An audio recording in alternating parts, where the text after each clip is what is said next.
Hello everyone, welcome to LoreLines Episode 9, the Summary of Werlyt. Fowl and Hawk here. We actually discussed alternative titles. My favorite included Daddy Gaius Strikes Back and Goo Girls, Milk Sweats, and Other Atrocities. Today we'll be discussing, you guessed it, the Sorrow of Werlyt, both Diamond Weapon and the quest series as a whole.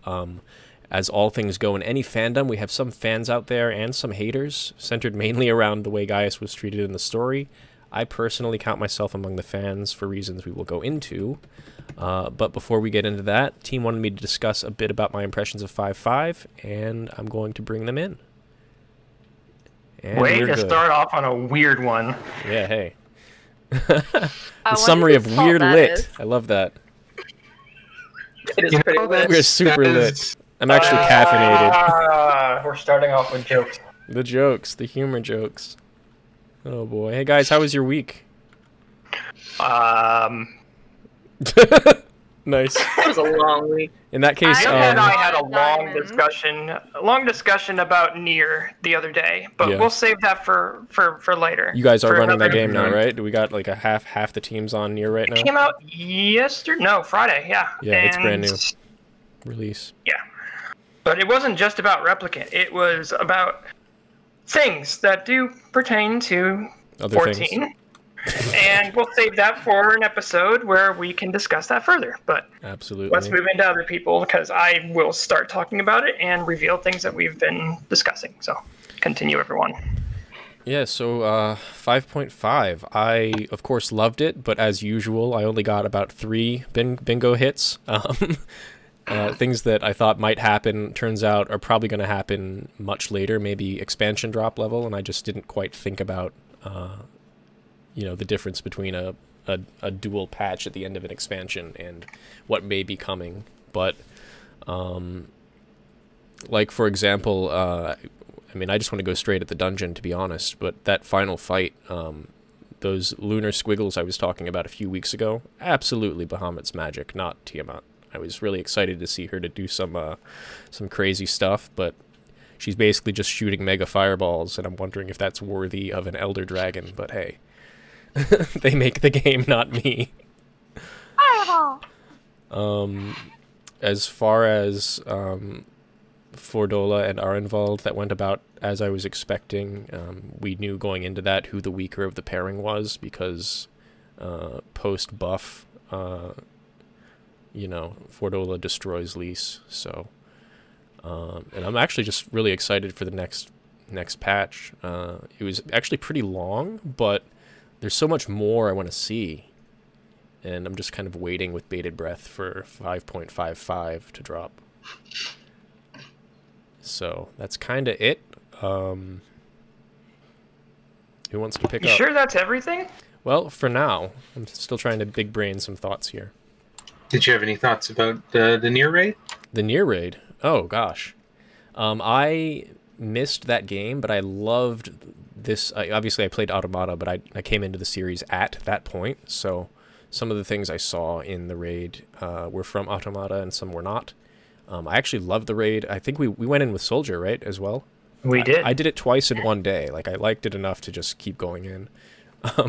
Music's incredible. I love the medley and the final theme.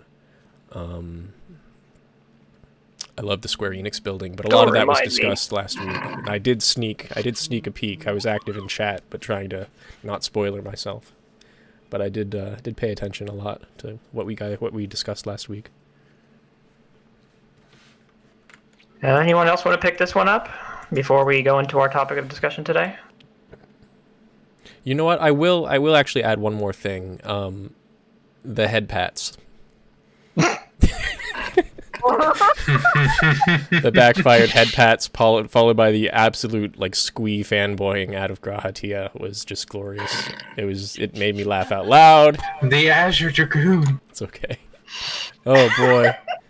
Ooh, in the flesh. Ooh woo. Oh, it was Now wonderful. I never want to hear you say that again. Too bad. It's gonna happen more and more. I mean, Graha was just clearly extremely impressed by that lance. Well, he read all the books. You know, he knows all about the storyline.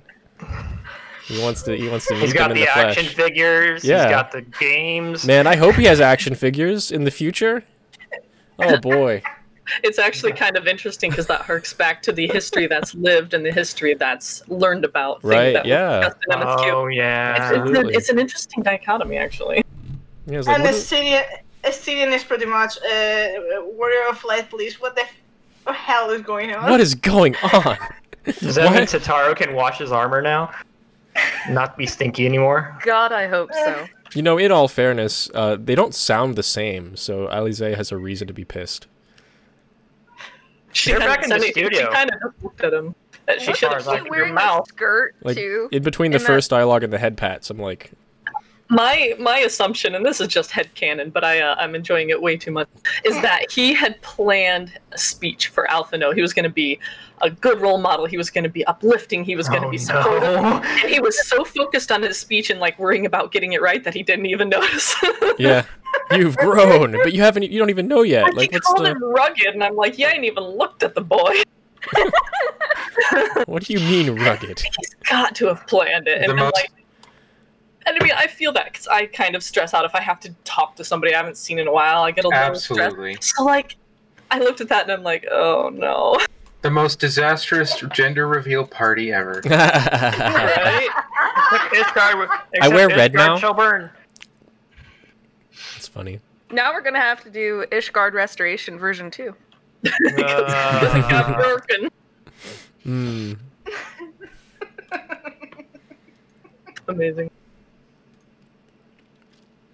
Yes, we've got jokes. We've got the jokes. No death counting yet, though. And Gulas. Nope, she's immune. Nope, she's immune now. Dead meme. Built up an immunity. Alas. You know, one of these days I'm going to get a revenge. Revenge. Yes, Yes. please. in drawing form. I mean, you You gotta still draw have to two do of our characters kissing or whatever. Oh boy. God, how do you even say That could be fun. Annual? I'll I pay can for think it. of worse things.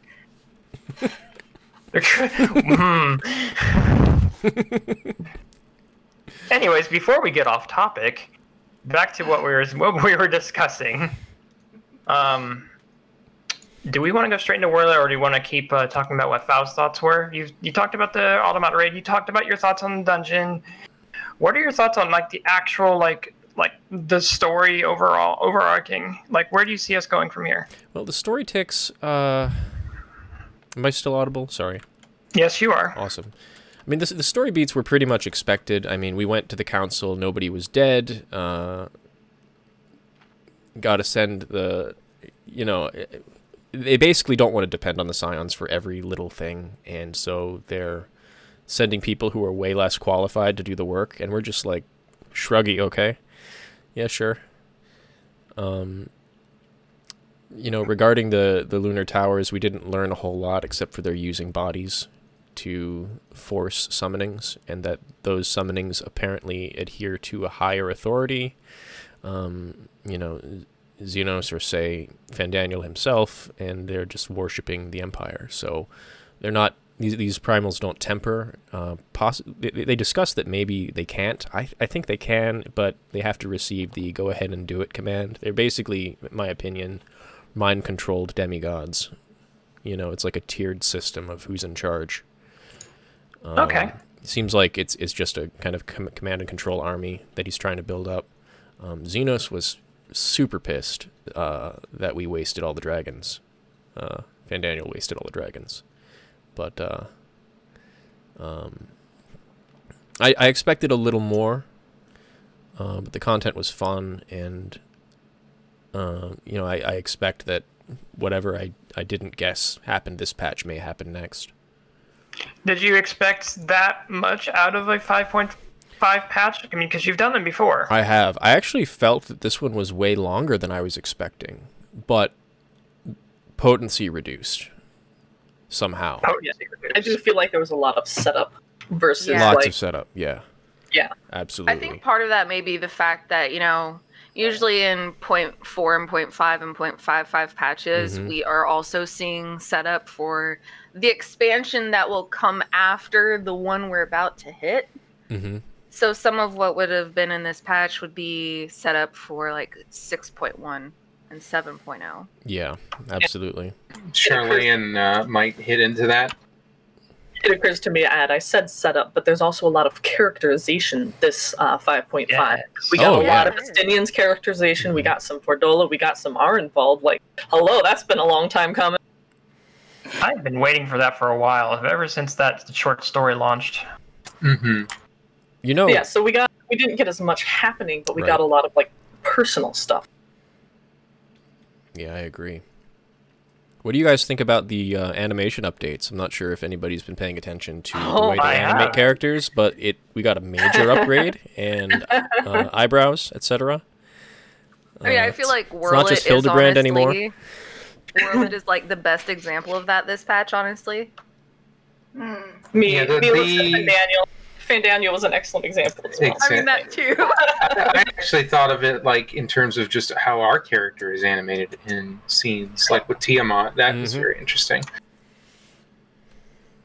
What was I it? actually noticed it the most when they began, or when they came back, and Alfinard had learned of Arnvald's injury.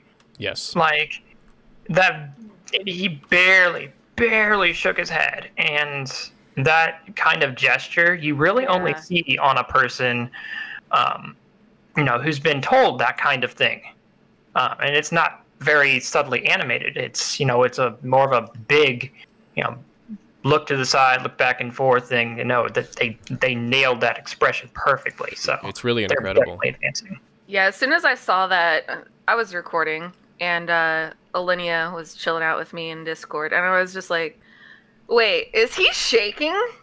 Because that just took me so off guard that they went to that level of detail. Like, it's like every patch after 0.3, we just are getting more and more and more and more detailed Right. animations, and I'm here for it. Hmm. I had a feeling when we saw the ear flips on Graha. Oh, okay. We're gonna really do this. I wish they'd give that to Ellison characters too, but I'll take what I can get. Yeah. Wow, I'm imagining Elezen like flipping their ears now. Don't super please, weird. I'm an elephant. Great. It's super. They're like separate. They can be like separate. Now you're just singling me out. You can like, let's go that way. Sorry. Yeah, exactly. There we go. I am not a giraffe. It's funny. Yeah, you're a Dommel. Dommel. Hey,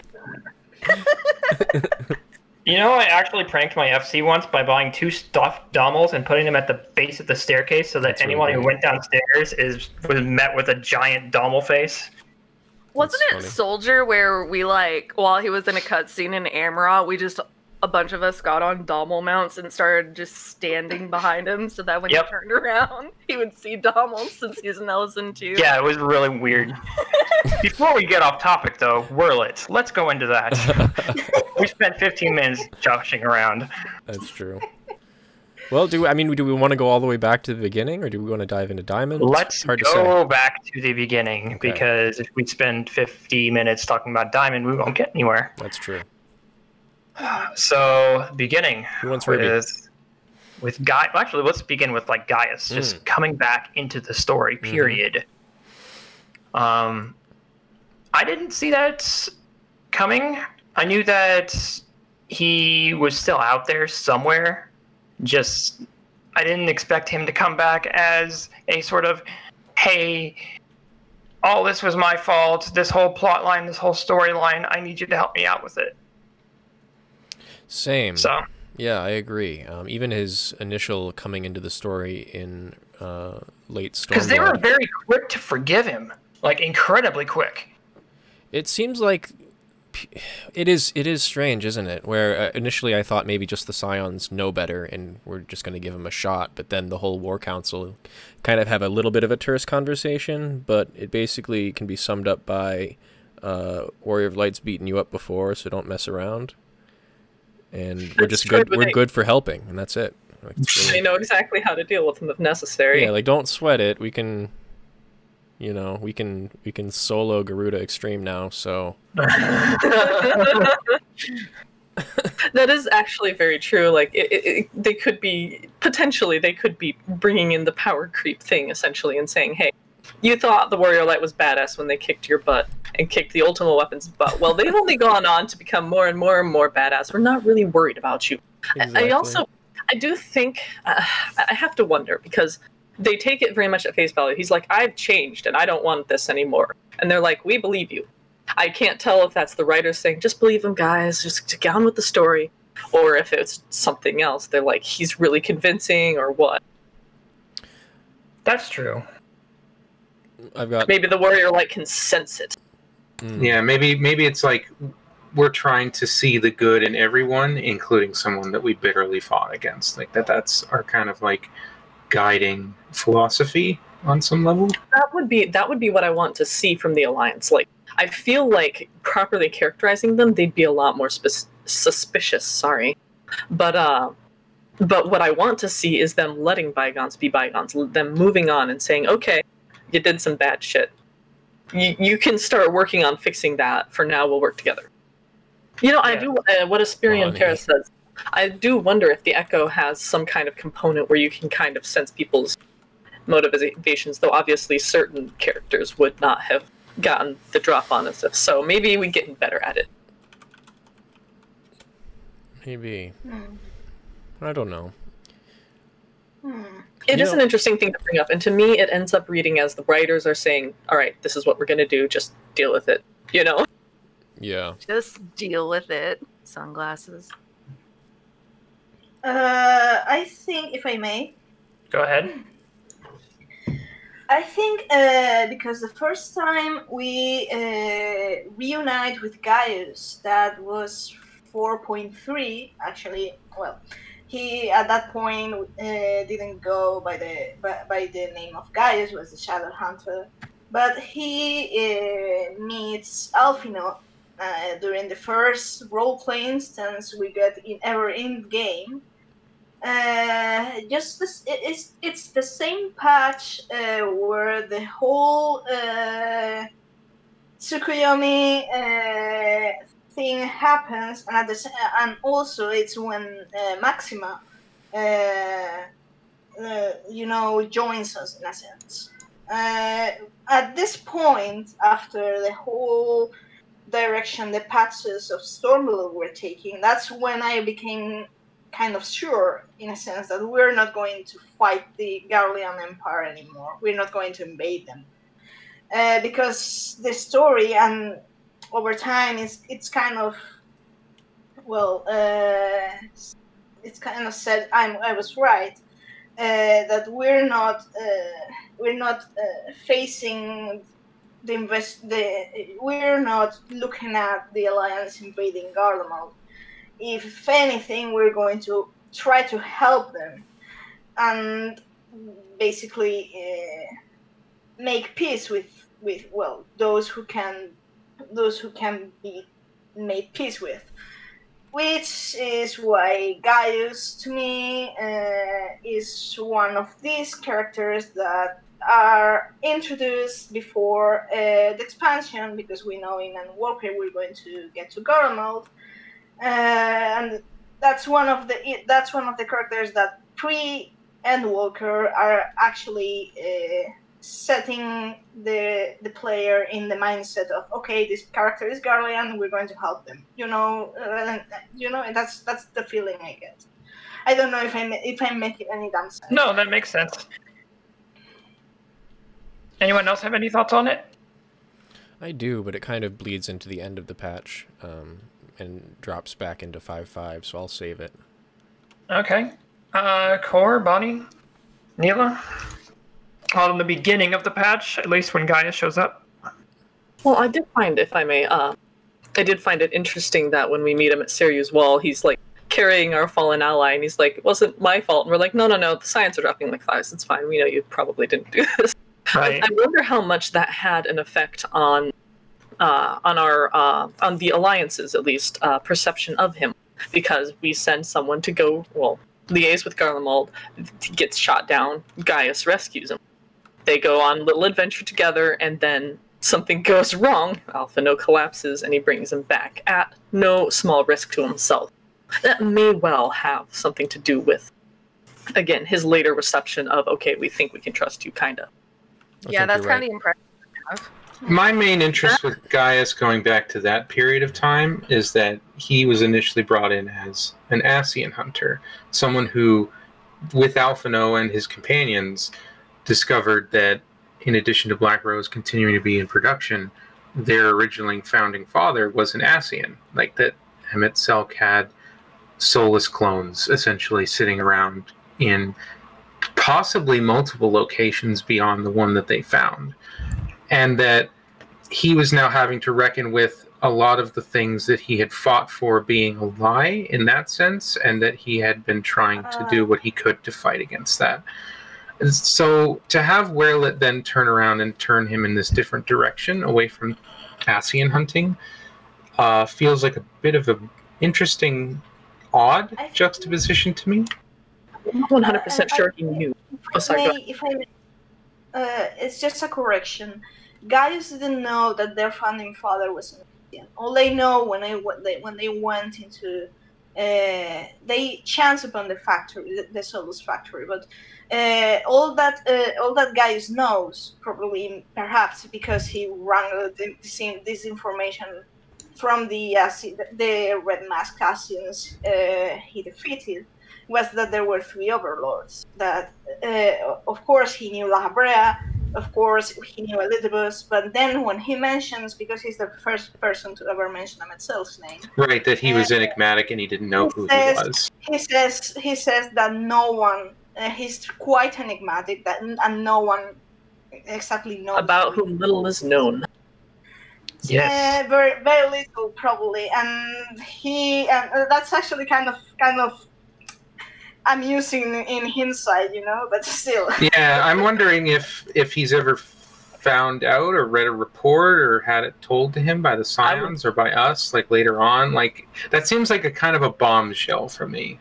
I mean, who really believes us? Then we went to the first. I mean, it's a long-ass story. I mean, a lot of the job characters we tell seem to at least tacitly think that we are telling the truth, and the Alliance leaders seem to think we're telling the truth. Remember how long we describe it to Lise, and then she's like, "Oh, that's quite the tale." Yeah, they just kind of believe us. But at the same time, Lise saying that's quite a tale, and that's quite a tale could imply which part have we told her? Actually, it's like the same thing with have we told the Scions about? Because we've told them who was Assassin, but do they actually know the small details? Like we're kind of them.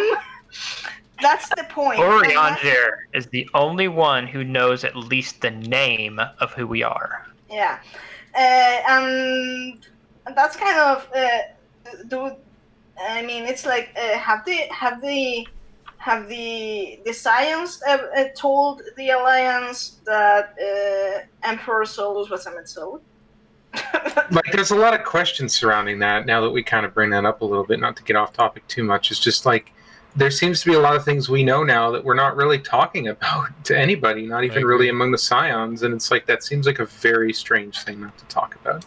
Although, just to cut in, there is some nuance here where we don't know what, like when we're no words talking to people, we don't really know what we're saying, right? But there is a nuanced possibility that Gaius does know because he is aware that Ascians take over bodies. So given that Varys tells him straight up that Xenos is Xenos and that Elidibus is gone, there's a little wiggle there that with just a little blurb from us, he'd probably straight up believe it, even if he doesn't actually know.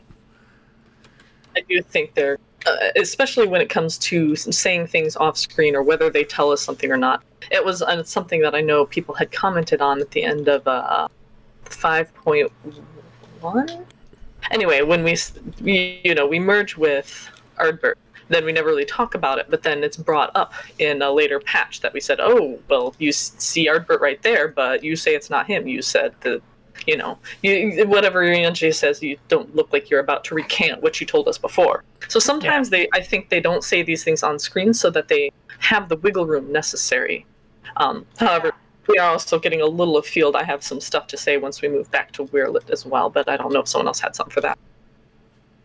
Yeah, it's like they kind of make it like, okay, if we want to bring this up conveniently, we have the room to say, hey, the Warrior of Light told them off screen, and if they wanted to keep a secret, they can also do it. So it's a kind of a practical solution. I guess it's just getting back to Werlyt. Then the main thing for Gaius for me then is just that he seems to have taken a narrative turn from being an Ascian hunter out in the world trying to fix this rot in Garlemald that he sees, and has now turned his attention more wholly towards a more personal matter, but also reckoning with his past and with what he did to Werlyt. And it seems a little interesting and odd to me that that would be what they would decide to do with him. That's what I wanted to touch on, actually. Because basically, when he's reintroduced to us in the main story, it was quite funny to me, because he was reintroduced, and I was like, oh, you're an Ascian hunter. Oh, cool, we can be friends now. This is great. Then I got to the end of 5.0, and I was like, I'm not cool with you being an Ascian hunter. You have to stop now. That was my little turning That's off so point. funny. You have to stop. Same thing went through my mind. Like some personal life stuff came up. The deaths, the danger his orphans are in, and their eventual sacrifices to these weapons. And he's now, like, he went, when we first meet him as Shadowhunter, I forget who it was who mentioned this, but it struck me as very true. He's not mad he failed. He's mad he got tricked by an Ascian. He's mad at the Ascians because he got fooled. He wants revenge, in essence. He wants to get back at them. By the end of his story in Werlyt, I think he's let go of that. I think he's understood, even if he doesn't necessarily understand the Ascians' motivations, he understands that, like, there's more to life than just revenge. You want to go out to save people, to save those who are alive, rather than killing more for the dead to avenge them. That's quite... oh, sorry. Go ahead, Cor. No, I think Meowth had something to say, not me. Okay. Go ahead. I think I interrupted someone anyway. It's actually, I was kind of speak of, well, Neela already pointed out, but it's actually true that, you know, his Gaius' Ellison companion, Voldiolin, he also joined, well, he pretty much joined Gaius to keep him, well, on the straight and narrow. In check, and basically held back from revenge, but he was ready to strike if necessary, if he deemed necessary. But in the end, we actually, at the same time with that, we see Gaius letting go of this motivation. We see Voldulin actually embracing when the kids are scared of him, of Gaius. He is kind of mockingly say, "Hey, if he acts mean, and I'll be the one who will take care of him," you know. But he does it in a friendly way. And it's kind of interesting that in the same patch, we see Gaius letting go of revenge. We see Tiamat getting fired up on revenge.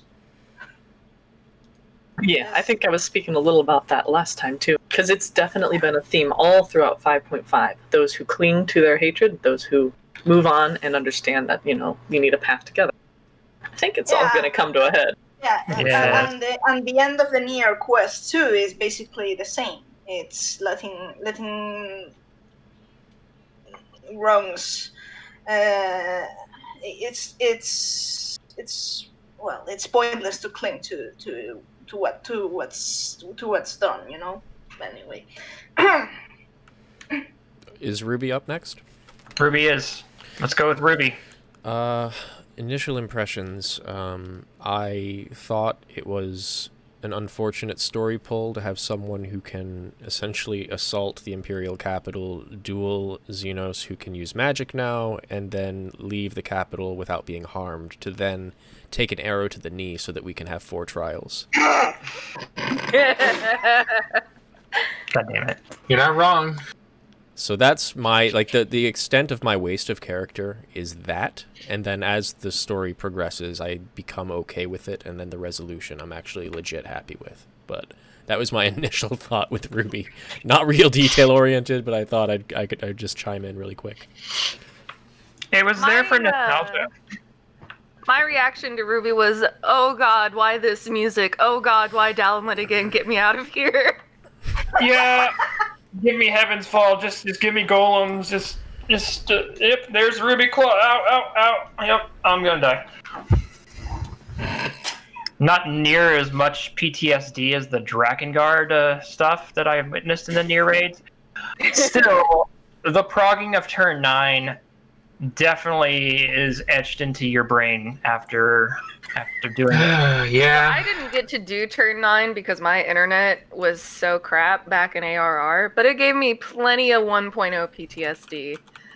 And then we get to phase 2, and I was just like, oh my god, there's going to be so much lewd art of It's Goo like, Girl. Why is that the first thing? Because it's true! Have you met the internet? Hi, Internet. Hi, Internet, yes. At least, you didn't look up the slime bits, did you? You know what? No, we're getting off that topic right now. I wasn't going to say That was anything. too long of a silence. Back to the body horror. I wasn't going to say anything. That, so, yeah, who was going next? Because I have a bit to say about it too. Go for it.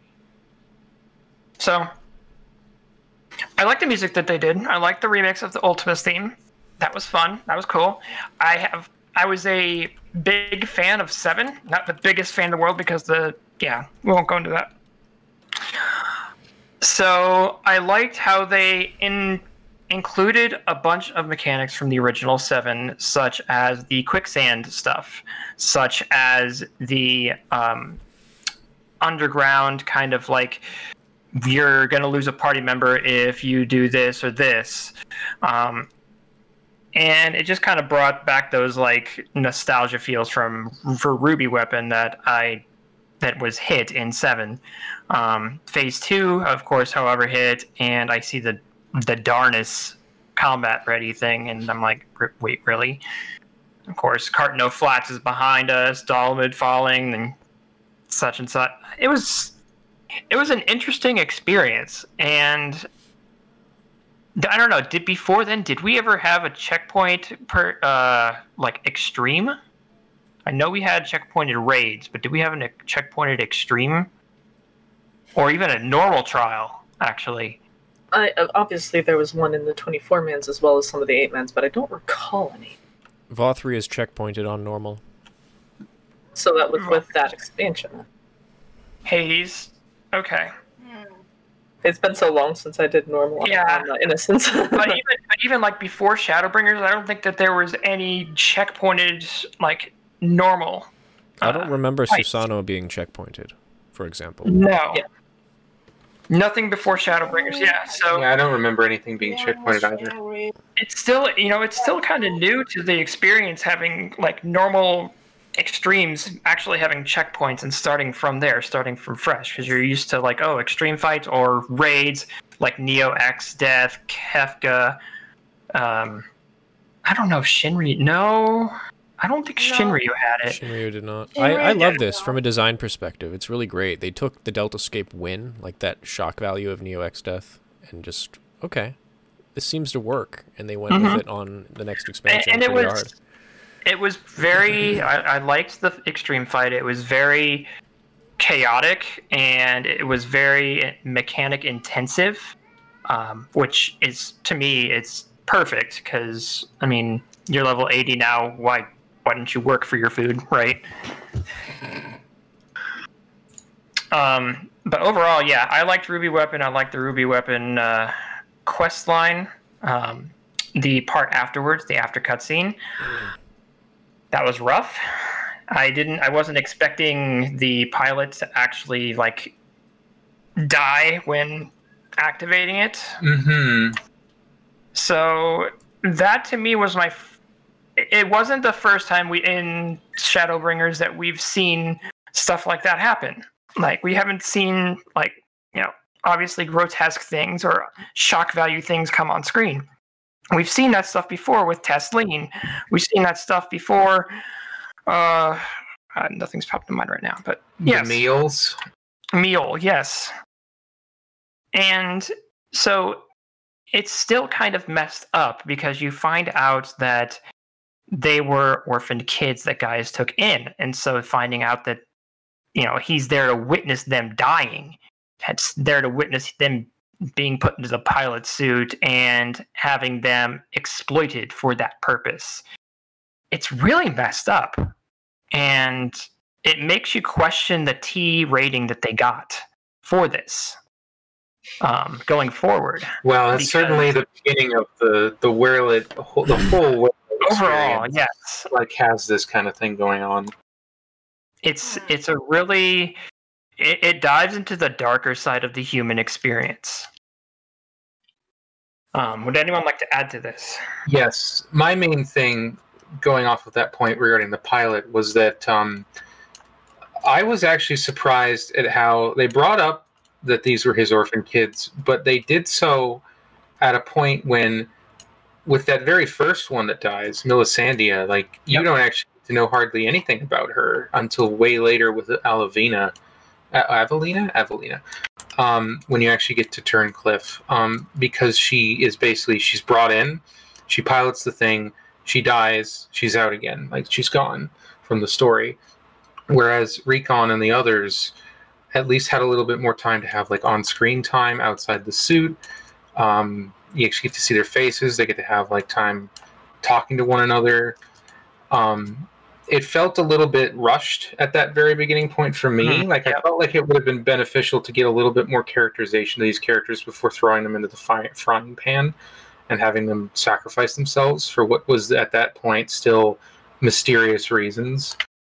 And I really wanted to know more about this character who was willing to sacrifice themselves in that painful way, and how they were able to somehow enmesh so fully with Nail's character at that point. Like, how did that whole connection work? Did it have anything to do with the pilot, or was it something that completely overrode them? That actually brings up a point that I hadn't considered before. For me, my experience of the series, like, Ruby was sort of a high point up until Diamond, because it was so dramatic, it was so new and crazy, and just like that transition point, I was just mumbling under my breath things that I won't repeat here, because I was just in such awe of, like, this is crazy, this is insane. But I wonder if they really amped up the I guess the otherness, the twisted horror angle of it in the first place, so that, because we didn't know Melisandre at all at that point, but even so, I was like, oh my god, nobody deserves this. I wasn't like, haha, she deserves it, she's an Imperial pilot. I still empathized with her as even not knowing who she was, and then I kind of backed off on that as they went along. Yeah, I ended up empathizing with her getting, like, just brought in and brought out so quickly that I ended up making an alt of her and wanting to try and, like, write about her, because I felt like she'd been done dirty by the story, and that's been redressed a bit more later on with Diamond and everything and the recollections, but, like, it just felt like it would have been nice to at least have one scene with her interacting with her siblings before she dies. Yeah. We had the past scene, didn't we? We did, and that was part of the way that she was able to get a little bit more time on the screen, was through the Diamond Core and the memories and everything, and Avelina being able to see her once more, which was really nice. I teared up at that. I have to say, the most interesting part of the Ruby segment for me was when this is going to sound a bit cold, but my favorite part was when they were discussing the synthetic auracite. because I'm like that. I'm like, excuse me, what? And Yeah, then synthetic what? no. It was like Oracite, and then there's this dialogue choice that says they were discussing, see this going on how this thing works. It's like, hey, this thing can overwrite memories and store them, and then you have an option. Hey, it's pretty much like job stones. Remember, this was 5.2. We still didn't know about the convocation crystals, which of course made kind of a little bit more sense after 5.3. But they were already laying the grounds, and it was like, and they were laying the grounds, of course, for Bodja as well, because Bodja heavily relies on Oracite. So yeah, it was like, okay, synthetic Oracite. What's the potential of this? And we have to remember that during the instance in which we roleplay as Estinian in 5.1, we fight Arc Ultima. It was probably a prototype of one of these weapons, except they basically fused a poor guy in the back of the thing, and probably it had 5 synthetic hearts of Sapphire, because the weapon soul they can cast optimize Ultima. So It's a tactical nuke, essentially. It's a lesser, intentionally lesser, so they can use it for a purpose rather than swathes of insane destruction. Yeah, so basically, of course, it's the Ultima weapon. It's the reference, but I mean, if the Heart of Sabik and that stuff can be copied, it's like, well, fuck, you know? Right.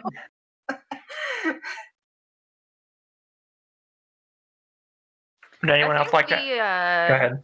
The MSQ tie-in is the one reason I have hope that this particular trial series might have repercussions down the line on more than just, further trial series, because they don't usually lead into trial series quite that strongly via MSQ. So I'm hoping that we'll see more of the synthetic Oracite as we move into Garlemald in the expansion, or at least something kind of tying back to that. Right. That whatever Volan's developed probably made its way back into other hands in the Empire, and probably Xenos and Fandaniel too.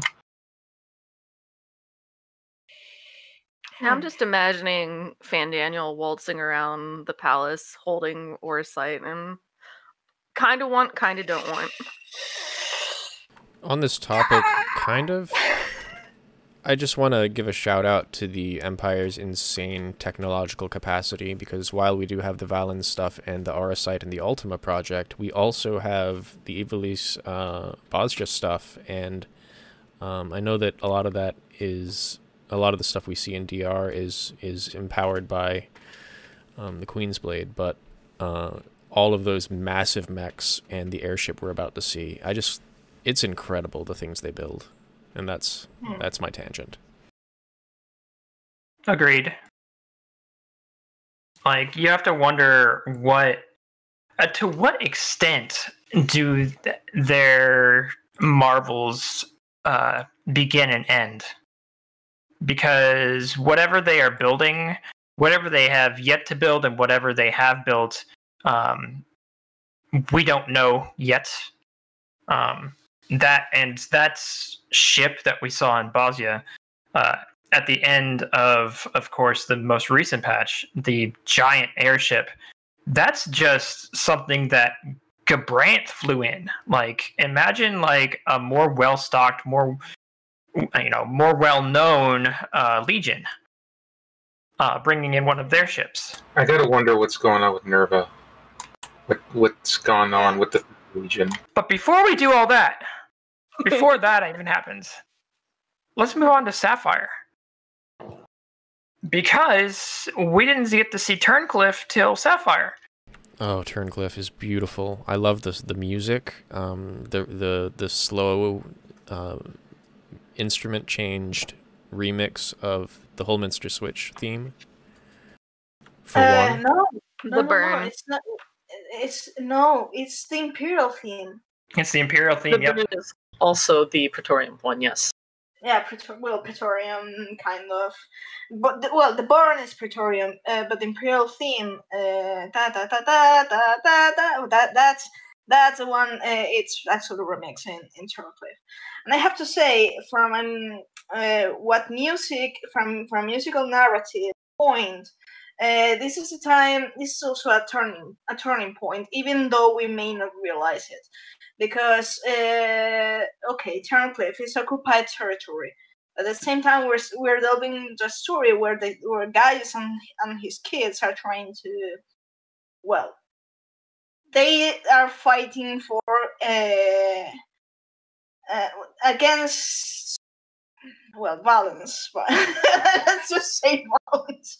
It's like the proper ideals for Garlemald against the rot, you know. And Yeah. This is the moment we step into Turncliffe.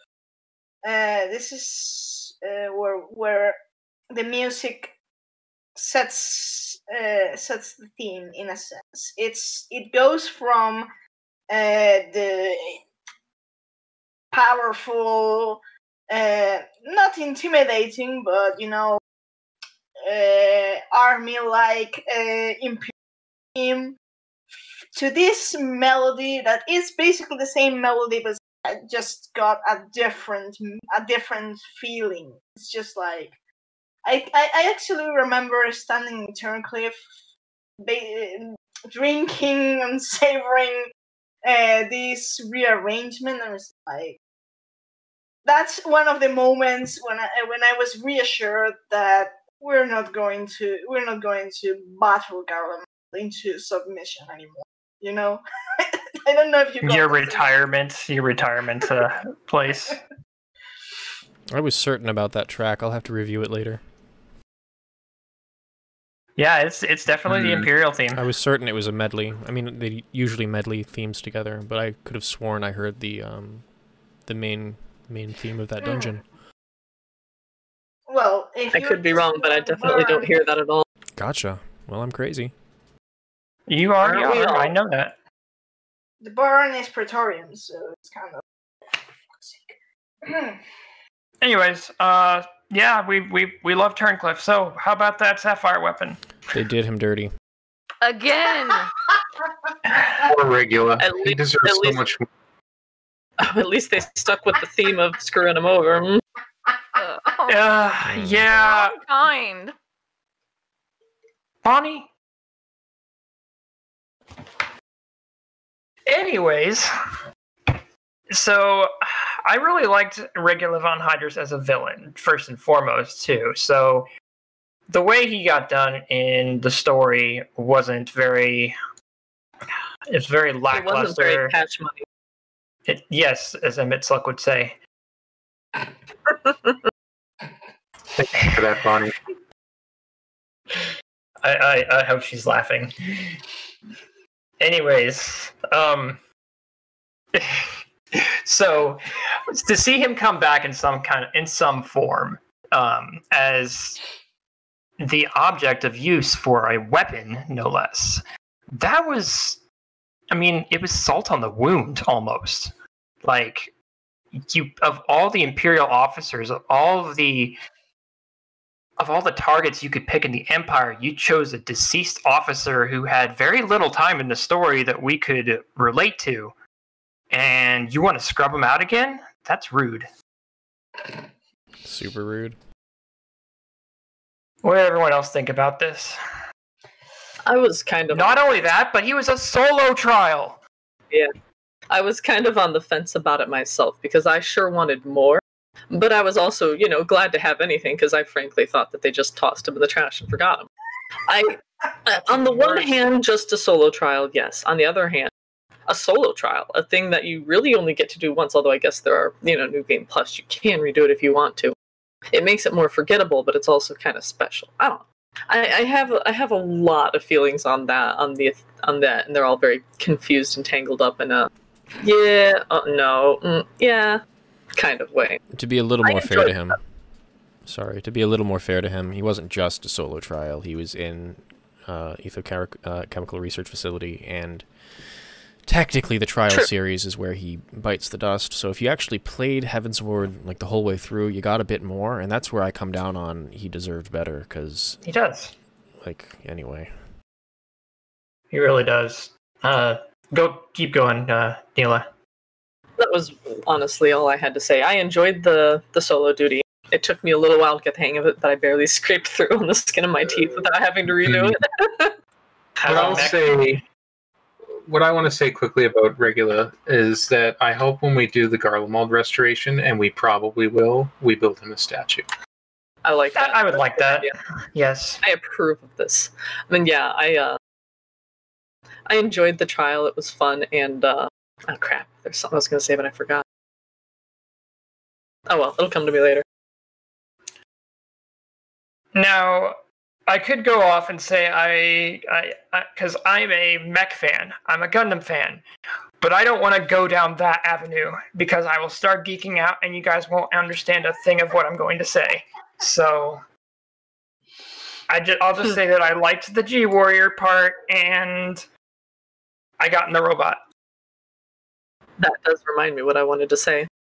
The entire time I was going into the fight, I was like, I'm sure this definitely totally isn't practice for piloting a big primal someday soon. Right? I mean, as soon as I saw the diamond weapon scene, I instantly freaked out, but they were words that you guys didn't know, so so we won't go into that either. Back to Sapphire. Yeah, like with G Warrior, you don't just make a system like that and not use it later down the line.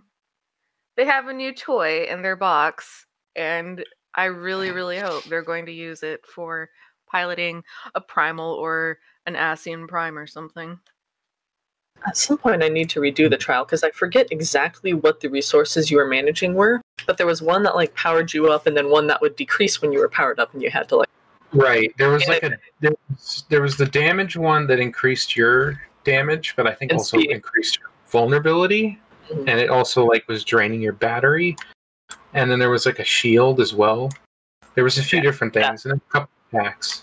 Yeah, I definitely need to replay it, because I remember one specific thing, and I don't remember now what it was, but I remember thinking, this makes me think of what it would be like to draw ether from the land. Building systems to let us play as a primal or something equivalent, I think. Well, Or it's not.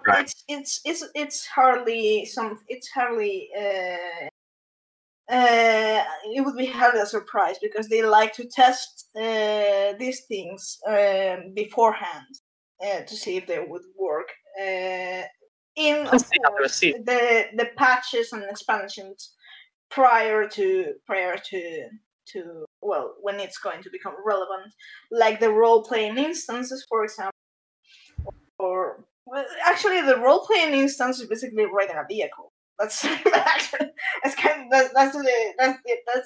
works in the same way.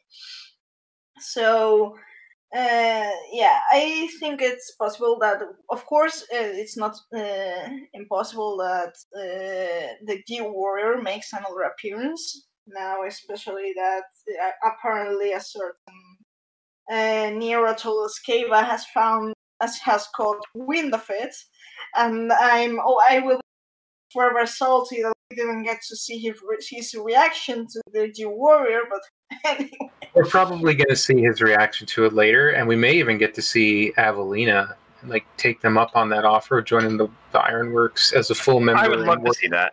I feel like that would be great. I feel like they already did that, because if you go back to Turncliffe and go to examine the platforms, the G Savior, you can examine both of them. The red one was built by Nero. And Yes. True. a lot of the systems were worked on by Avelina. I just, Hmm. I wanted another of Nero's technogasms. I want to see those things in and out, basically. I want to see them be relevant and see more of the G Warrior and the G Savior. I want to see more of the G Warrior, but for other reasons. Right. I wonder if I might complain a little bit. Go ahead. Much like the Alfino solo trial in Stormblood, the kit for this trial was extremely threadbare, and since it was right after the Estinian solo trial, I was kind of bummed. I think mechanically they did a pretty good job, but ultimately when you're piloting a car and you don't have 32 buttons, it feels a little weak for me. But I did have fun, and I kind of wished there was some sort of weekly go back to it thing we could do. So I kind of felt that way, but then I watched streamers and whatnot wipe to Sapphire like 15 times in a row, No. then set it to easy and also continue to wipe because people don't want to read their buttons or the on-screen directions. It should also be mentioned that some people who play this game have physical disabilities that make it, physically harder to play. So Exactly. first off, having an easy mode That is is important. true. And second, not locking, the trial content behind something that they can't get through is fairly important. It's always a challenge trying to make it challenging enough, make content challenging enough for the players who want something insane versus making it also easy enough for people who struggle for whatever reason. Yeah, Of course. it Anyway, is. there's people who's going to complain. So no matter what you do, so I would say go ahead and do your thing. Sorry, just to reiterate, I was totally satisfied with Estinian versus Arch Ultima. That was perfect. That came Also, through, I think. that was my thing. I was like, it could have just a tiny smidge more would have made it a pass for me for sure.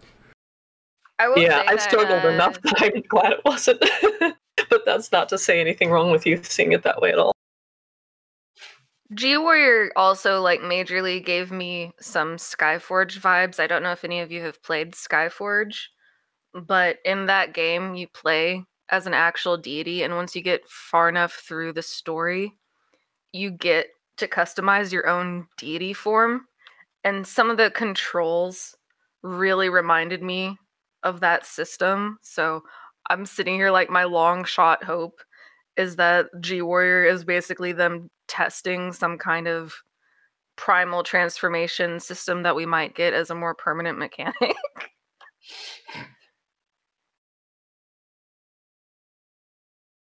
I would like to have my own Gundam, and that's it.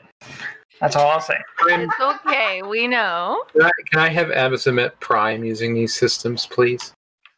Please. Let's move on. Warrior, I have one more G thing. It's not Warrior. Sapphire specific. Okay, go ahead. Warrior, do the thing. G Warrior do the thing. Shinji getting the robot. How sad are we that despite an engineer under Nero and a legatus under Nero, essentially, we didn't get any Nero? Sad. There is a if you, and this relates to the end, but if you go, no, I'll save it for the end. I'll say part of it. I know Basically, all you need to know is I'm really sad that we didn't get the best bickering husbands back on the same screen. Same. Series. Exactly. There's a thing I'll tell you about later, and yeah, That sounds good. It just feels like Nero really should have been there at least once to see Gaius again, his old boss, and also That too. there's just so many reasons he should have been there, and he wasn't, and it's strange.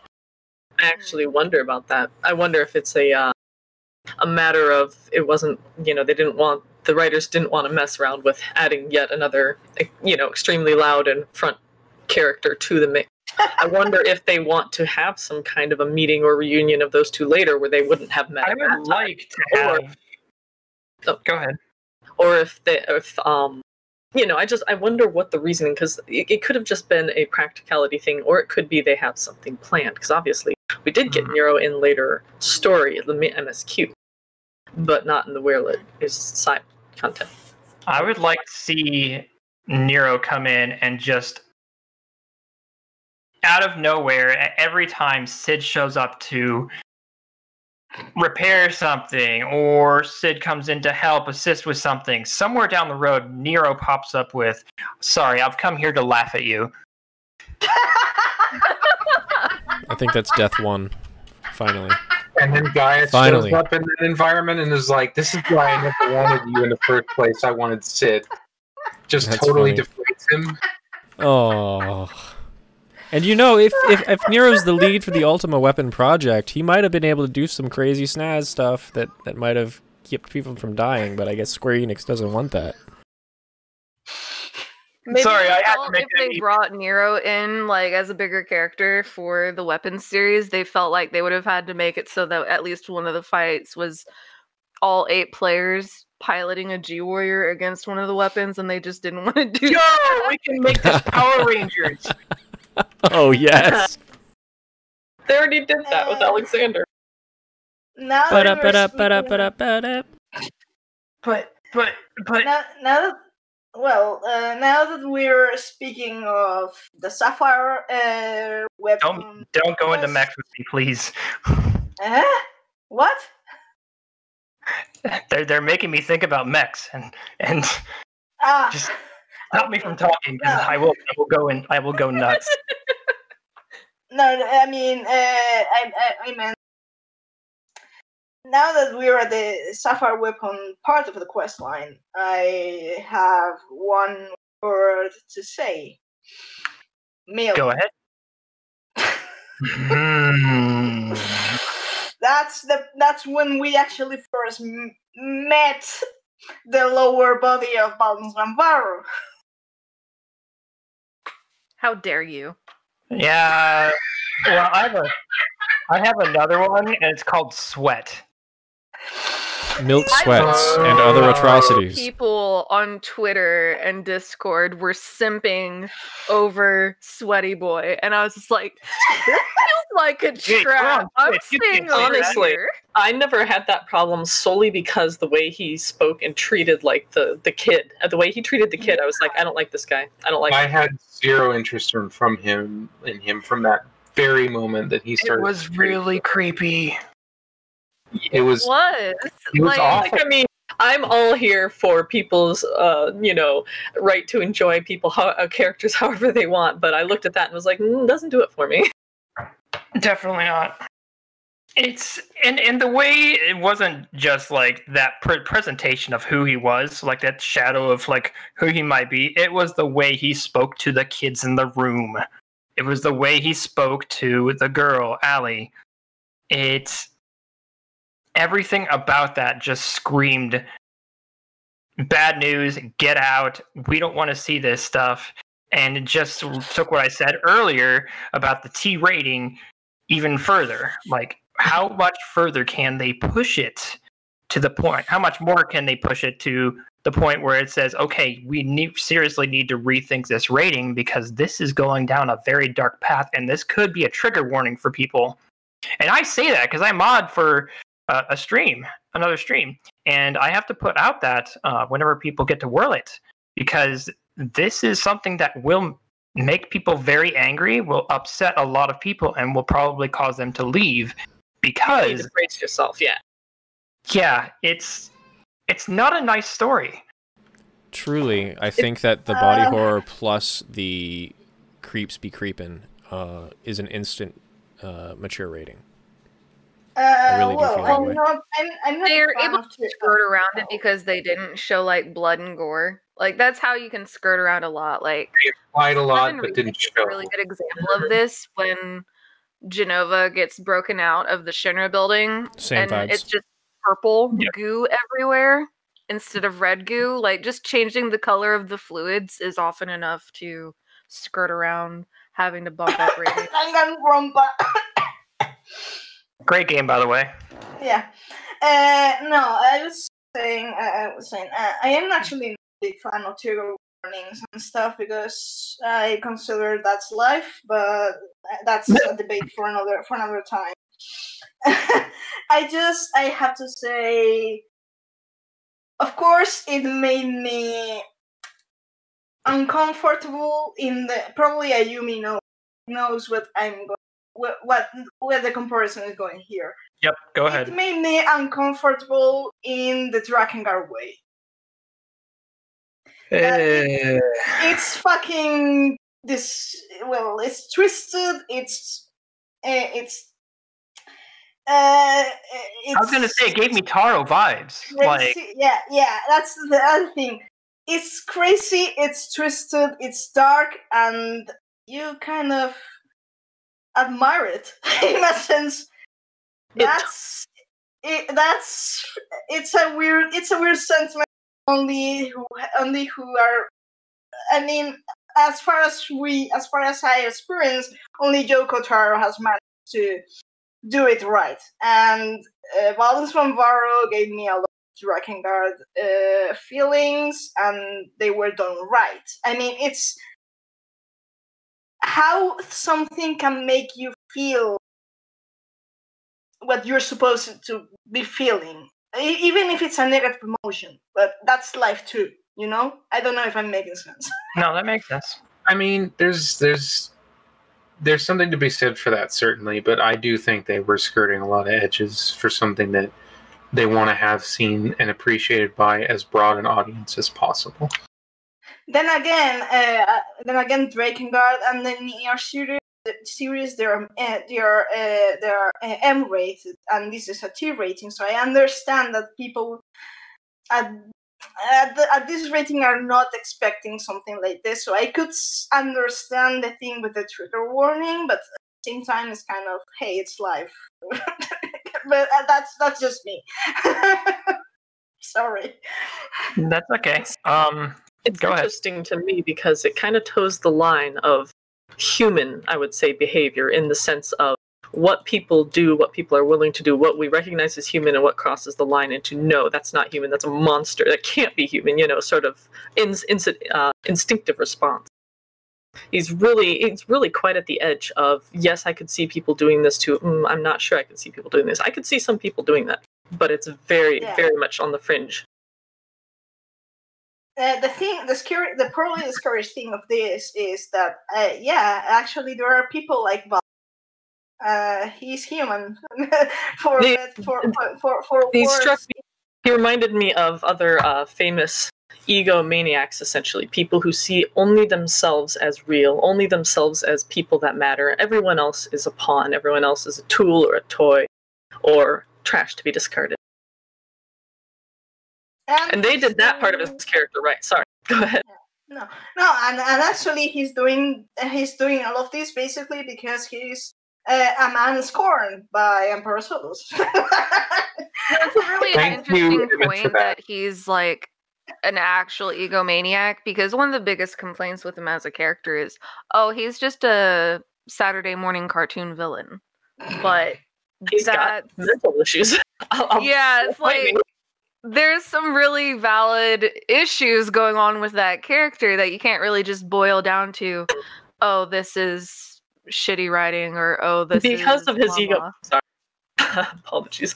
Because of his egomania, it looks like he's just like cartoon villain. He believes, the Emperor should have recognized me. No, you were kind of a piece of crap back then too. But so now he's fighting not only to get the recognition, but to essentially become the Emperor, because that way, to himself, he can prove, the Emperor Solus was wrong and I was right. It's all about him. It's all selfish. It's all egomania. Yeah, we learned first that at first that's Emerald Weapon. We learned about he wanted to have it basically spurn Gaius and spit on him because Gaius took what he perceives it should have been his. But later at the end, we learned that the ultimate aim was the Empire, which was. He was first. First and foremost, he was deemed not fit to to lead by Emperor Solus. So it's like, first I'm going to get back at Gaius, and then I'm going to get back at, well, Emperor Solus. So it's all petty revenge of sorts that drags a lot of innocent people down with him. Let's move on to Emerald Weapon now, since we're getting pretty far. The third weapon in the series. Yeah, so let's get into initial thoughts on that. I was curious about who they were going to use as Emerald Weapon. I wasn't expecting Gaius. I was expecting them to use someone random, especially after what they pulled with Sapphire Weapon. They pulled that regular Van Hydrus, so like, who else can they introduce? Someone that we know? Will this one be Xenos? Will this one not? But no, it's Gaius himself.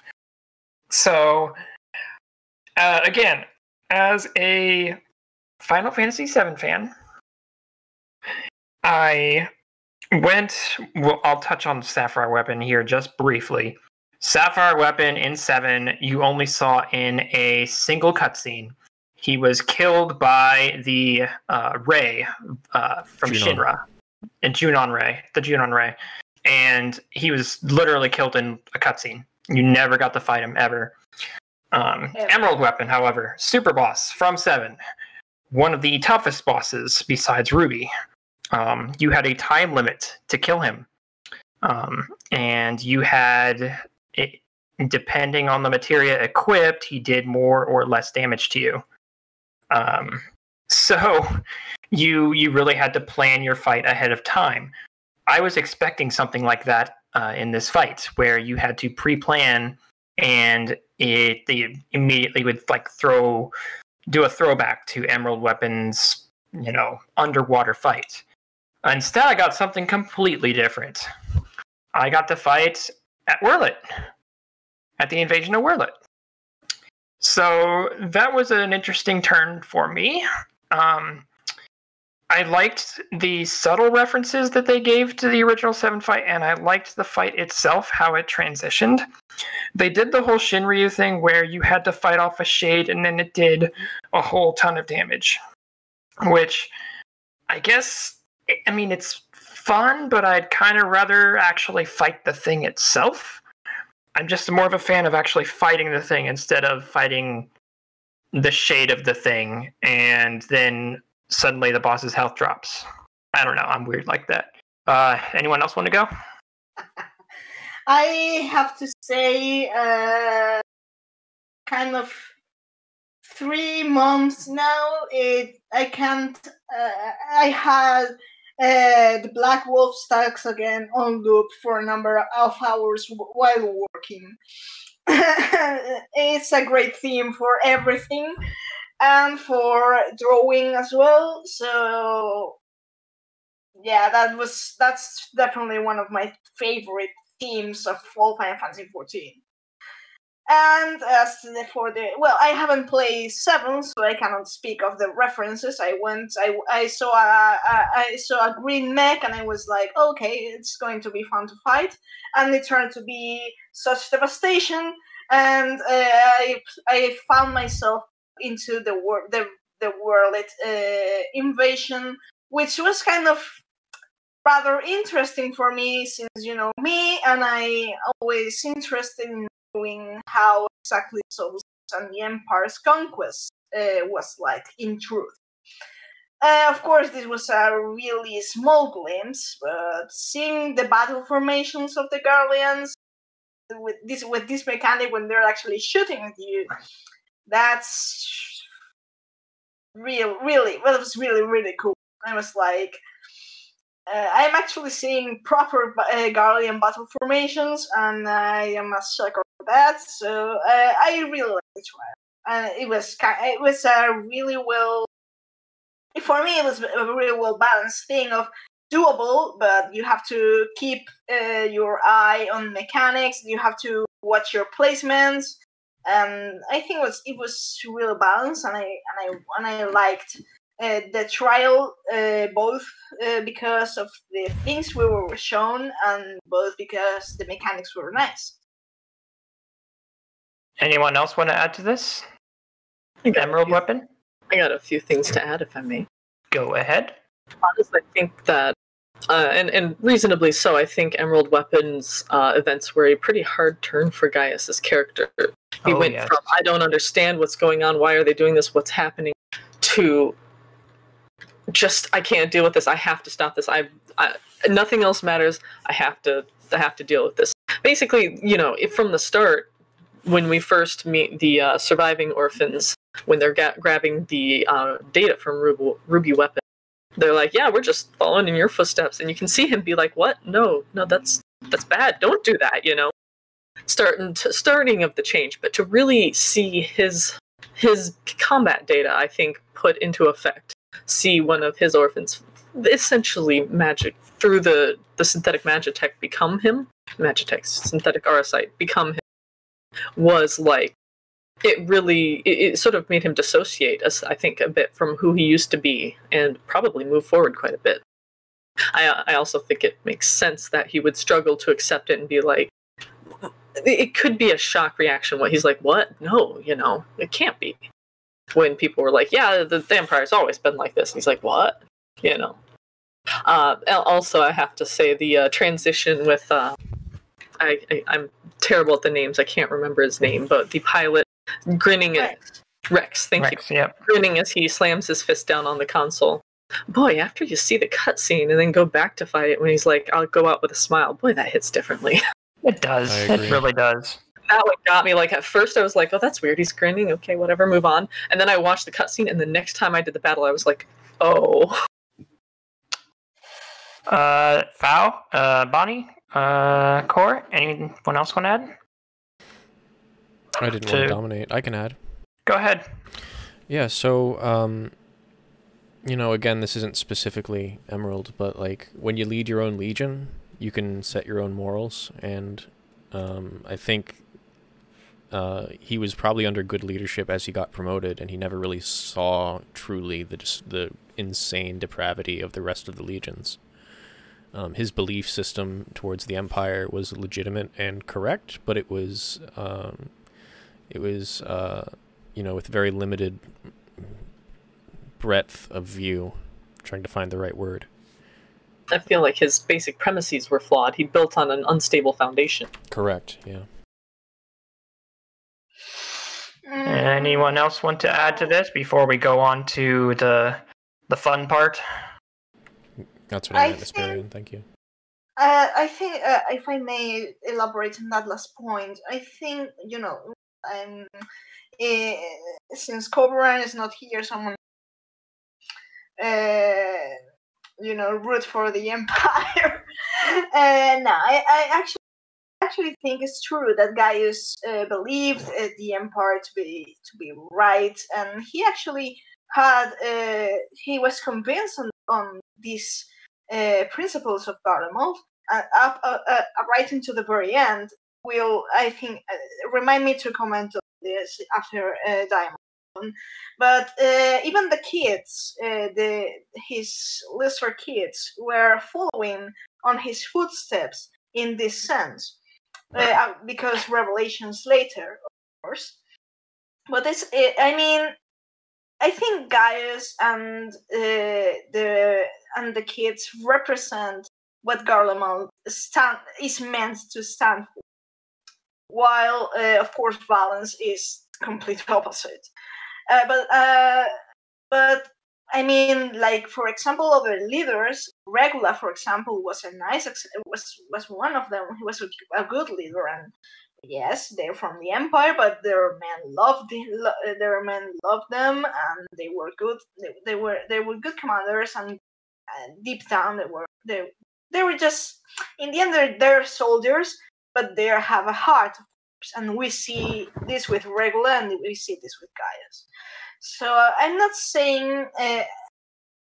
At the same time, I agree with Neela and others that mentioned that Emerald Weapon was a shell for Gaius, in a sense.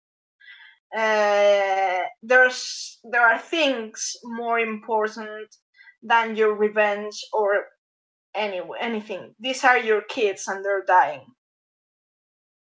Core, do you want to add? Orbani? Core Orbani? Well, everything I wanted to say has been largely touched on. The main thing that stood out for me for Emerald Weapon wasn't even so much the story elements that have been touched on, but that the music was a really good take on stuff that Uematsu had done previously, and that contrasted, and the story contrasted with the mechanics of the fight, which I found to be rather tedious. The music was a fucking banger. It absolutely was. It's a banger enough to like both use as sort of a chill thing, but also something to really jazz you up at the same time. Yeah. I enjoyed the theme. I thought it was unique and interesting, but it is not my favorite battle theme. So I can say the same thing because it's so hard for me to narrow down my favorites. I get down to a list of like 30 favorite pieces, and I'm like, how do I cut it down from here? Right. It's on there. That's one of the things that really kept me in this game before I got into the lore was the music. It's so good. I'm sure there's a chill hop version of it. We should look it up. Chill hop? What, you don't know this lo-fi stuff? I do, but like, just never mind. Diamond Weapon. Let's touch on this, the most recent development here. I hit the jackpot. Sadly, no Gulas. No, sadly. No, but in my bingo card, there was not Xenos, and that one. I'm happy to have been. I'm personally glad they didn't use Solus as a thing for that. Like, I don't even want to imagine what would happen.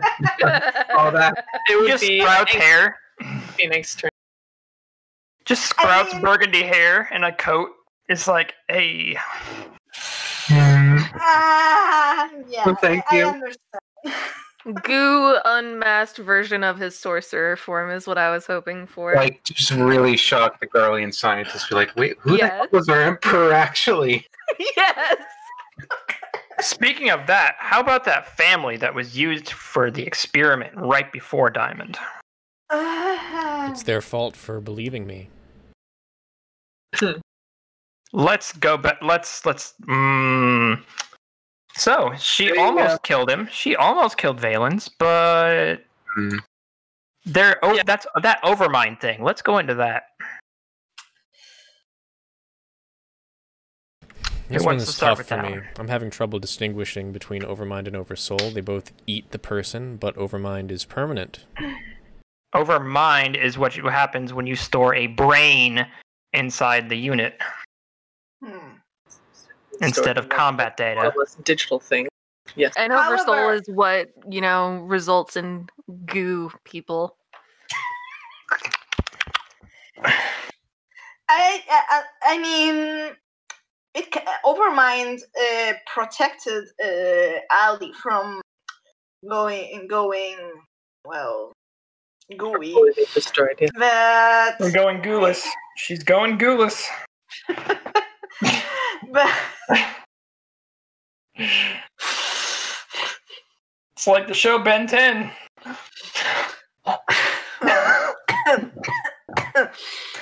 I lost my place.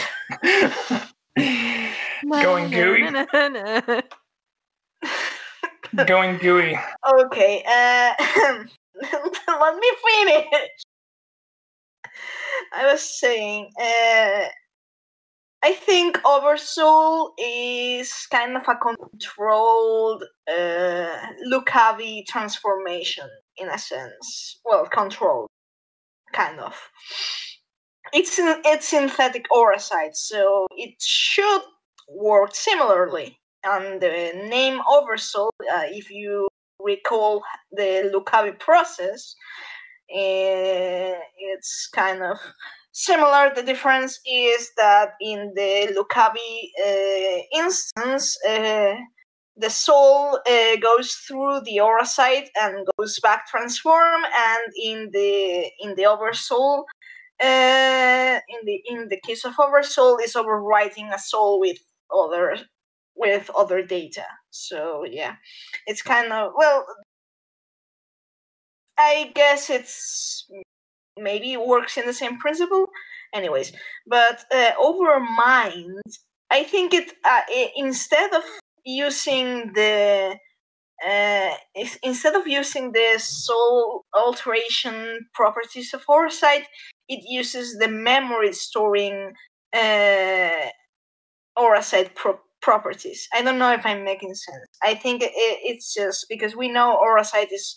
Thank you, but yeah, we know Oversight is the perfect material for storing memories. So I think it's in this case, it's of course Alphonse is making the most of it.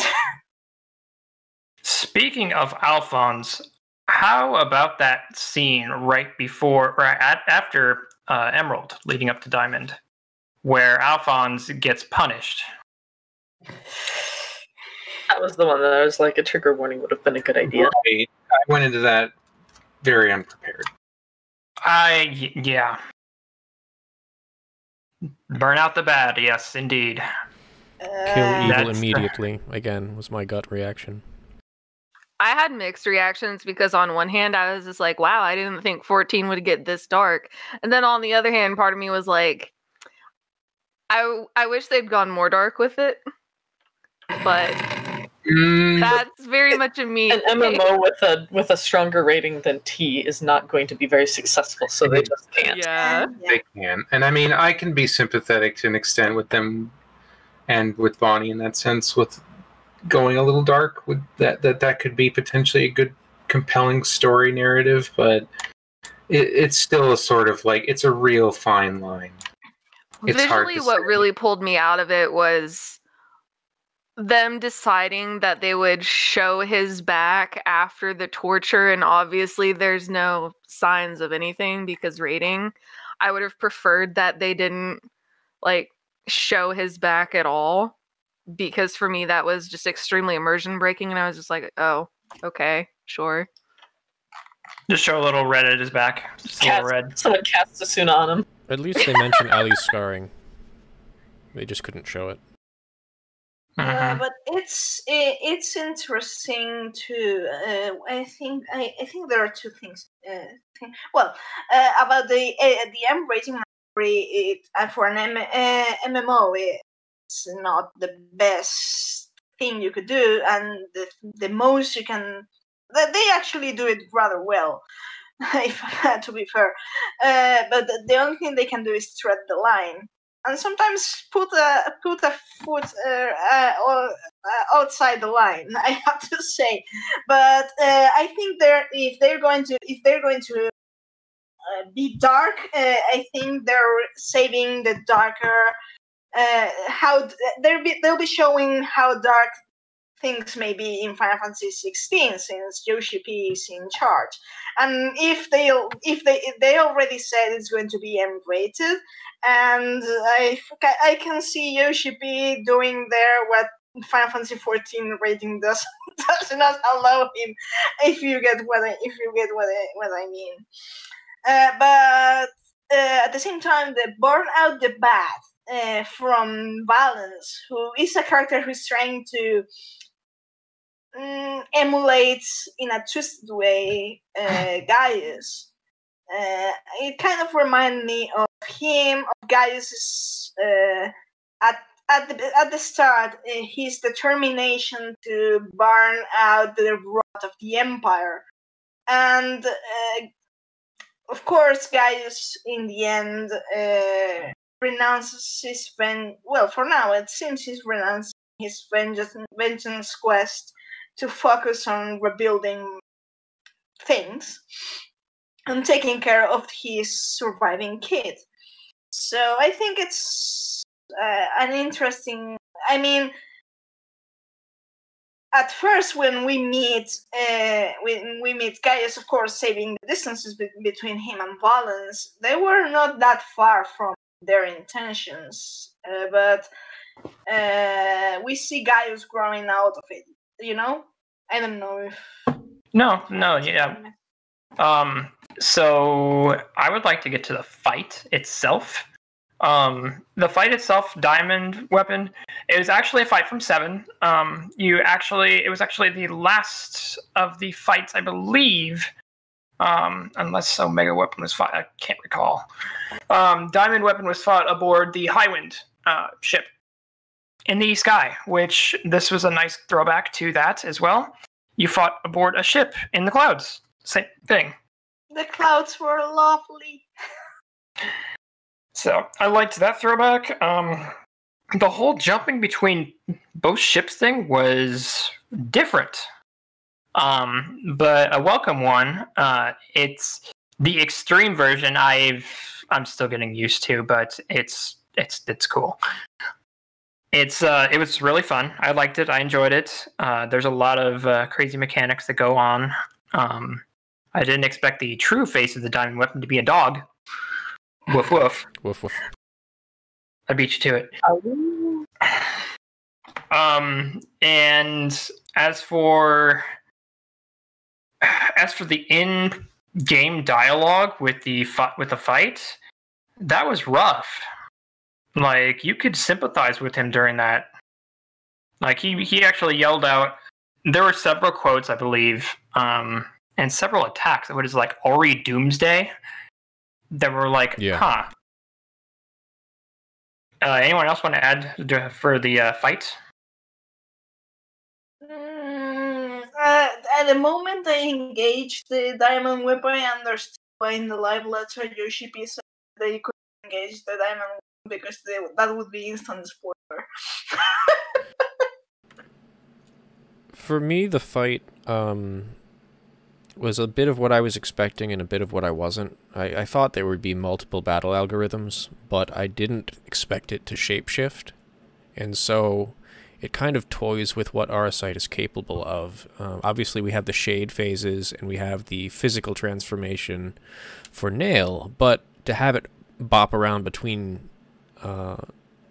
physical types seemed very advanced, and I had mixed feelings about that. I thought it was cool, but at the same point I was like, I mean, how advanced is this tech? Because, I mean, can we just turn into whatever we want now? In a way, it reminded me of the way that your G-Warrior could power up, but only like temporarily. And it goes back to like how it's funny too, because I forgot to mention this earlier. This is the 7th Legion, and the 7th, of course, Final Fantasy VII weapons, all that cute throwback. They do this a lot. This is the remnants of Darnus's Legion and some of Baelsar's, I do believe, right? If I'm not mistaken. I want to say, yeah, that they've ended up squished together. Because they were left without a Legatus when Darnus died. So obviously they have the combat data from him on record. That one was easy to get into the Ruby weapon. Easy. And then Baelsar, after he deserted, they were without a Legatus there, so I assume that Jay just kind of compressed the two legions together. There's no 14th now, or it's under a different one, maybe even Nerva. Who knows? But I liked the weapon storyline. I liked the Diamond Weapon storyline, that it brought closure to a long arc of revenge for Alphonse, because he had been fighting tooth and nail for 4 weapon battles, and well over almost 2 years now. No, was it 2 years? No. Weapons came out like a year later, the year after Shadowbringers launch. Either way, he had been fighting for a long time to get peace and solitude and independence from the Empire, especially from Valens. So I was happy to see him finally get what he needed, or finally get what he wanted. And I was sad to see also that Allie was the one who had to lose everything, along with Gaius. Anyone else want to add to this?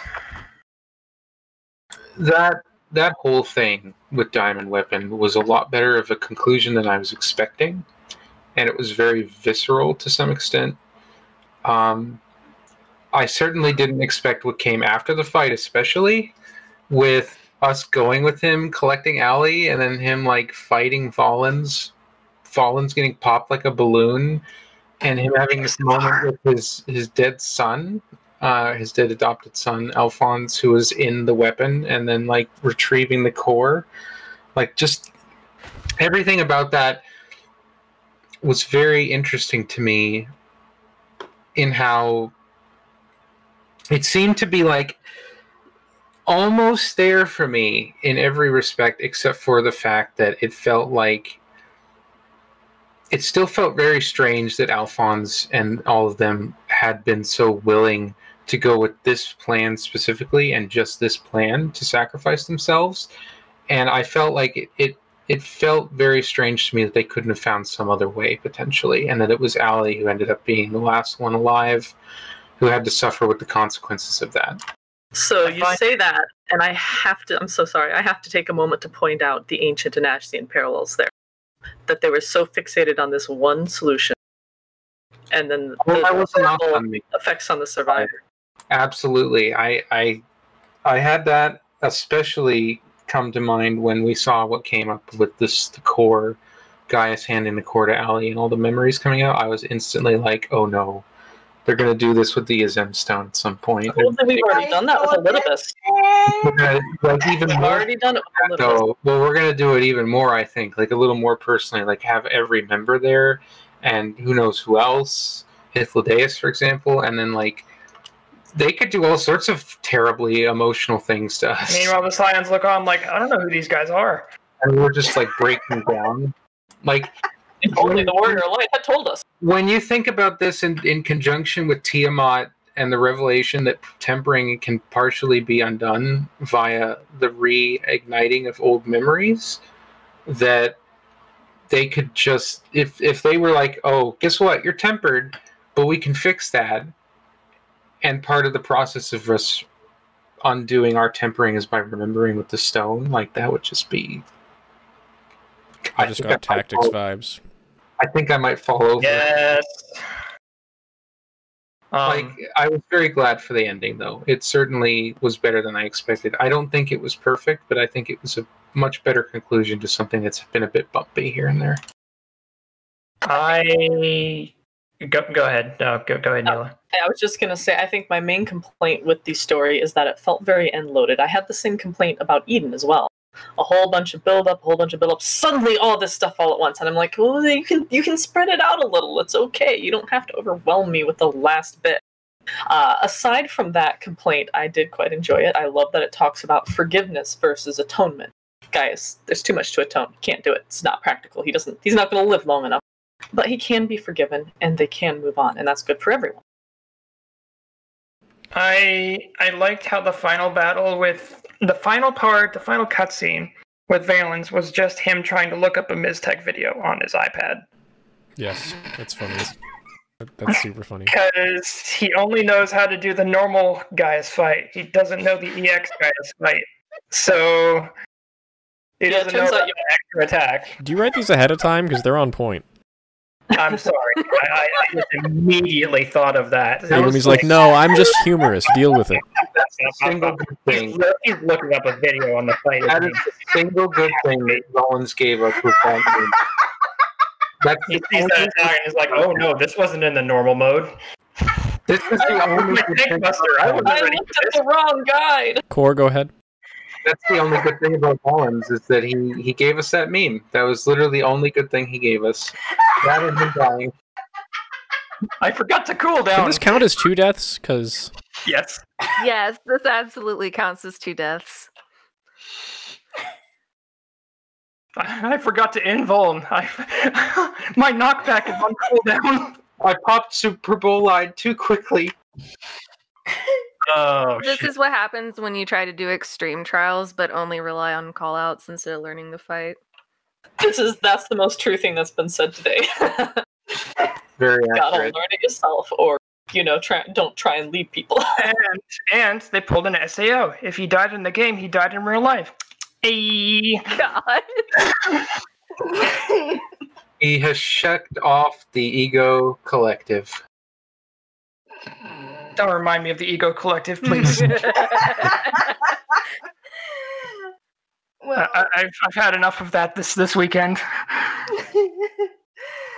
well, I for one got that was kind of I recall my reaction to that moment very vividly because I was having. Have you watched Game of Thrones? Any of you?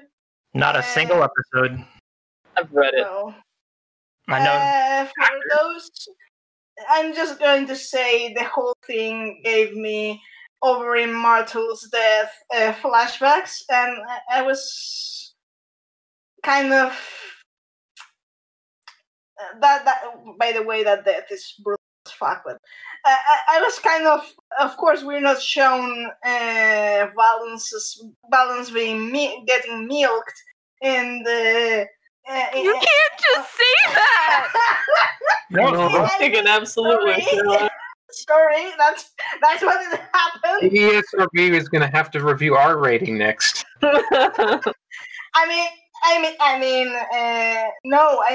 No, seriously. I was biting my tongue when we first spoke of Valens, when I said milk, because he, in his first speech, he talks and rants to Alphonse that about Werlyt's cows, and that they're being fed for them to milk, and when they are no more of use, they're discarded. Well, he got outright milked from the pop to the liquid sound. That was like, I actually had to lay back on my chair and like Put that little audio clip on repeat. Okay, This that's isn't getting any better. I'm an enabler. I don't know what you're talking about. Milked, you know, in the I non-bonk mean, sense. I was like, yeah, in the non-bonk sense, that's like, I was like, well, that happened. Just to It felt very incongruous to me. Like, it was all very serious, very dramatic, very sad, and suddenly that, and I was like, okay. Right. I It guess we almost need to lighten the mood. like a But birthday aside- balloon blowing up. But aside from for Balance getting milked, I just have to say that the Who's doing that? I did it once and then someone continued it. okay. Man, there's a lot of deaths today. Can I please finish? The little death. The rest of the show is just us making that noise. Okay, go ahead, Meow. Okay. I have to say that the whole thing, yeah, it did remind me a lot of ancient, like Corset and Neoset too. At the same time, I was watching the final scene and was like, this is for. I actually did Werlyt after the MSQ, and we know in MSQ there was no awesome crystal. And I was like, this is setting the grounds for something. I don't know how. I don't know if they're just going to be the same, but I could smell from from here that it was setting up something.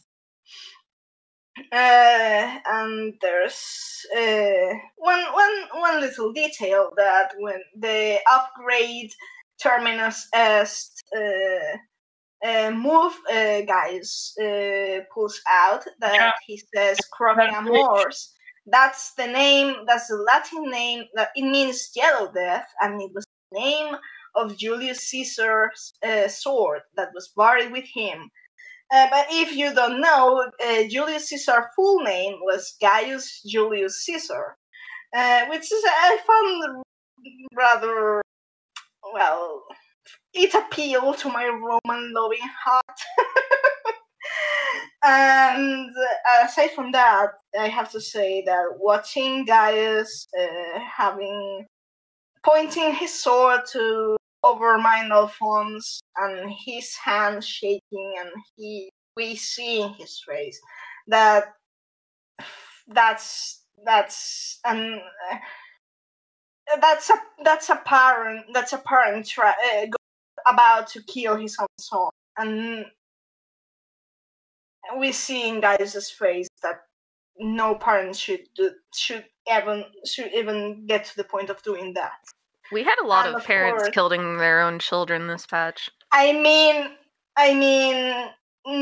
should not. I mean, that's if you're a parent that loves their kids, then no parent actually should bury their kids. Don't worry, Meow. We're about to get to one of those. Okay. I did want to add something I had just remembered, actually. I was Go for it. speaking before about Gaius's growth and you know, growing and changing as a character. For me at least, the highlight of the whole quest was when he was about to strike Valens down. And he's basically like, I forget the exact thing he says, but he's like, for the Empire, no, for all mankind. He looks now to a higher power, not just to the Empire itself, but to humanity as humanity. And the fact that he's killing now to protect other people, not out of revenge. Like, this guy killed all his kids. If he was like, you killed my kids and I'm going to kill you because of that, no one would be like, yeah, that's wrong, that's bad. No, that's pretty normal, actually. Yeah. But he was very specifically not doing it for revenge, but to protect, and I think that was a huge step in his growth. Commentariat from the parent. I think it's a little of both. I'm Like, I'm not saying that he doesn't have character growth. To the contrary, this is incredible for him. But what I'm seeing is absolute fury. I mean, oh yeah, no, I do agree. He's definitely upset that his kids are dead. this is a can it be both moment. I can see that. I can argue that. But the fact of the matter is, you would expect it to be just the one, and he's grown. Certainly, yeah. He's grown to definitely have both. I agree with that. I have to say it's probably both, but at the moment of the kill, it's not Gaius who kills Valens, but The moment of the Deus strike. At the moment of the strike, there's one reason that surpasses the other, because we actually see Gaius being cold rage mode when he realizes that Valens put Alphonse into the diamond weapon. That moment, you can see in Gaius' face that Valens, you're fucking dead.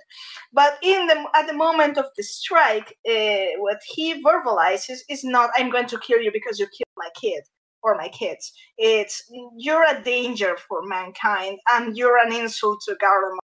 And not just Garlemald, but the fact that he mentions that you're not just a disgrace for Garlemald, for me it's an important detail, because of course he goes on and says you're a danger for mankind, but it means that Gaius still holds to heart Garlemald's principles, and I think that's important because he's Garleon. And he still believes in that what the Empire turned into is what he's trying to correct. He's doing he's actually, and his kids too. I mean, his kids, they're not exactly trying to destroy the Empire. They mostly wanted to. I mean, when they went against Valens, they were kind of, in a sense, protecting the Empire from Valens, because Valens could have gotten one of these weapons, and I'm not sure if these weapons would have stood a chance against Xenos, but it was a serious threat. This is part of my criticism of the Quest series, such as it is. It's very limited criticism, but the main thrust is these orphans are definitely better than normal soldiers. They've been in the presence of him with his helmet off hundreds of times, I'm sure. why are we killing ourselves to use mechs to maybe get a shot at it? And why on earth did they think that Gaius wouldn't have been on board with killing this creep? It's one of those moments where I think it showcases that it's not the A team writing this where the storyline. It's not bad, but there is definitely room for improvement. Yeah, it's like it's independently good, but it has logic holes. Yeah, there's little chinks in the armor.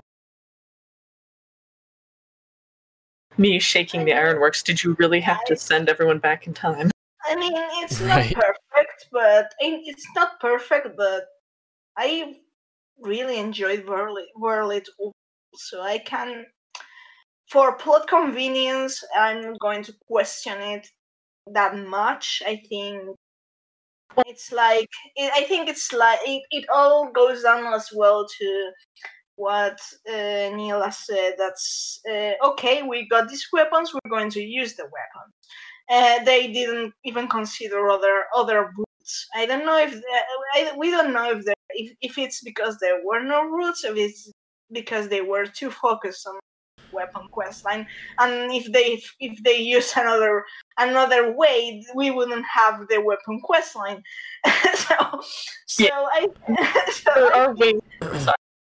I think it's just convenient, but that's, I mean, sometimes brain works like that. You have another way out and you don't even think about that. There is a characterization and character-friendly explanation for this, which is basically when Melisandre dies, there's a sunk cost here, there's pride involved, and there's a little bit of vengeance, and they just want to go ahead and do better than their dad here. And I think they're blinded to other alternatives because of this. Yeah. I will say... Oh, go ahead. I was going to say, no, I want Fao's thoughts on this ending, because he's a father himself, so I think his view on this whole arc, the ending, and everything will provide a different, more unique point of view. If everyone's good with that, or Sounds good to me. Yeah, I'll have a meta note to make later.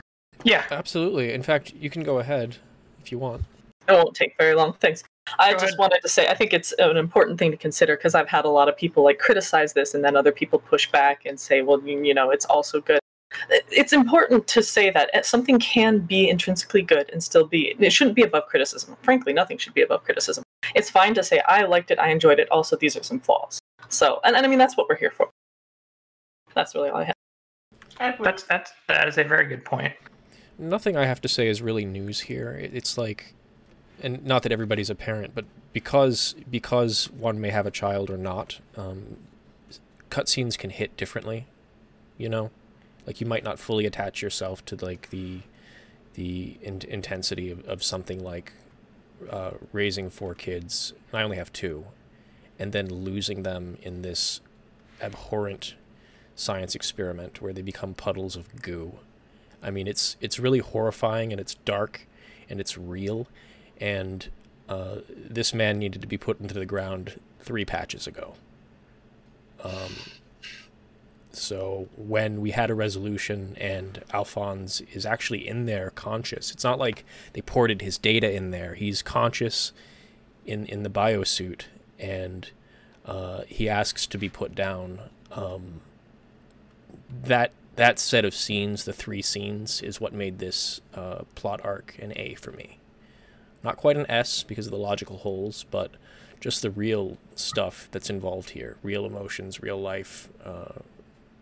You know, he adopted these kids as orphans when they were very young, and to see this happen to them, I wouldn't have been surprised if it was just a vengeance killing, because this is insane. So,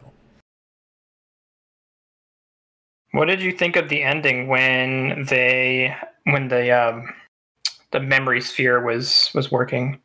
this was an unexpected treat, because we already know that Gaius is a good human being, and that he views his prior actions as following the wrong path. But you see, I get the sisters mixed up. Which one is the Ishgardian? Is it Livia? Livia and Lucia. Is Lucia the... Lucia is the... Yes, so Livia is the one that we kill. Livia is the one that we kill. Lucia is the one that goes to Yeah, so I don't know if the whole community caught this, but this is discussed in Heaven's Ward. Livia and Lucia are sisters, and one of them still served the Black Wolf because of a deep romantic interest. And the other one decided to align with Ishgard when she came there as an agent and realized that something was going wrong back home and that the people there needed help. I was really happy to see kind of the whole team back together, Riditin and Livia and all the rest of them, and then also to see the orphans. They're very much a family, and it seems like he was a father to the 14th as well, not just individuals. I mean, he really had a good persona, and I think that he had a sense that he was... you get a lot of ego stuff in Praetorium, but at root, I think he's always had a good mindset and just kind of went down the wrong road.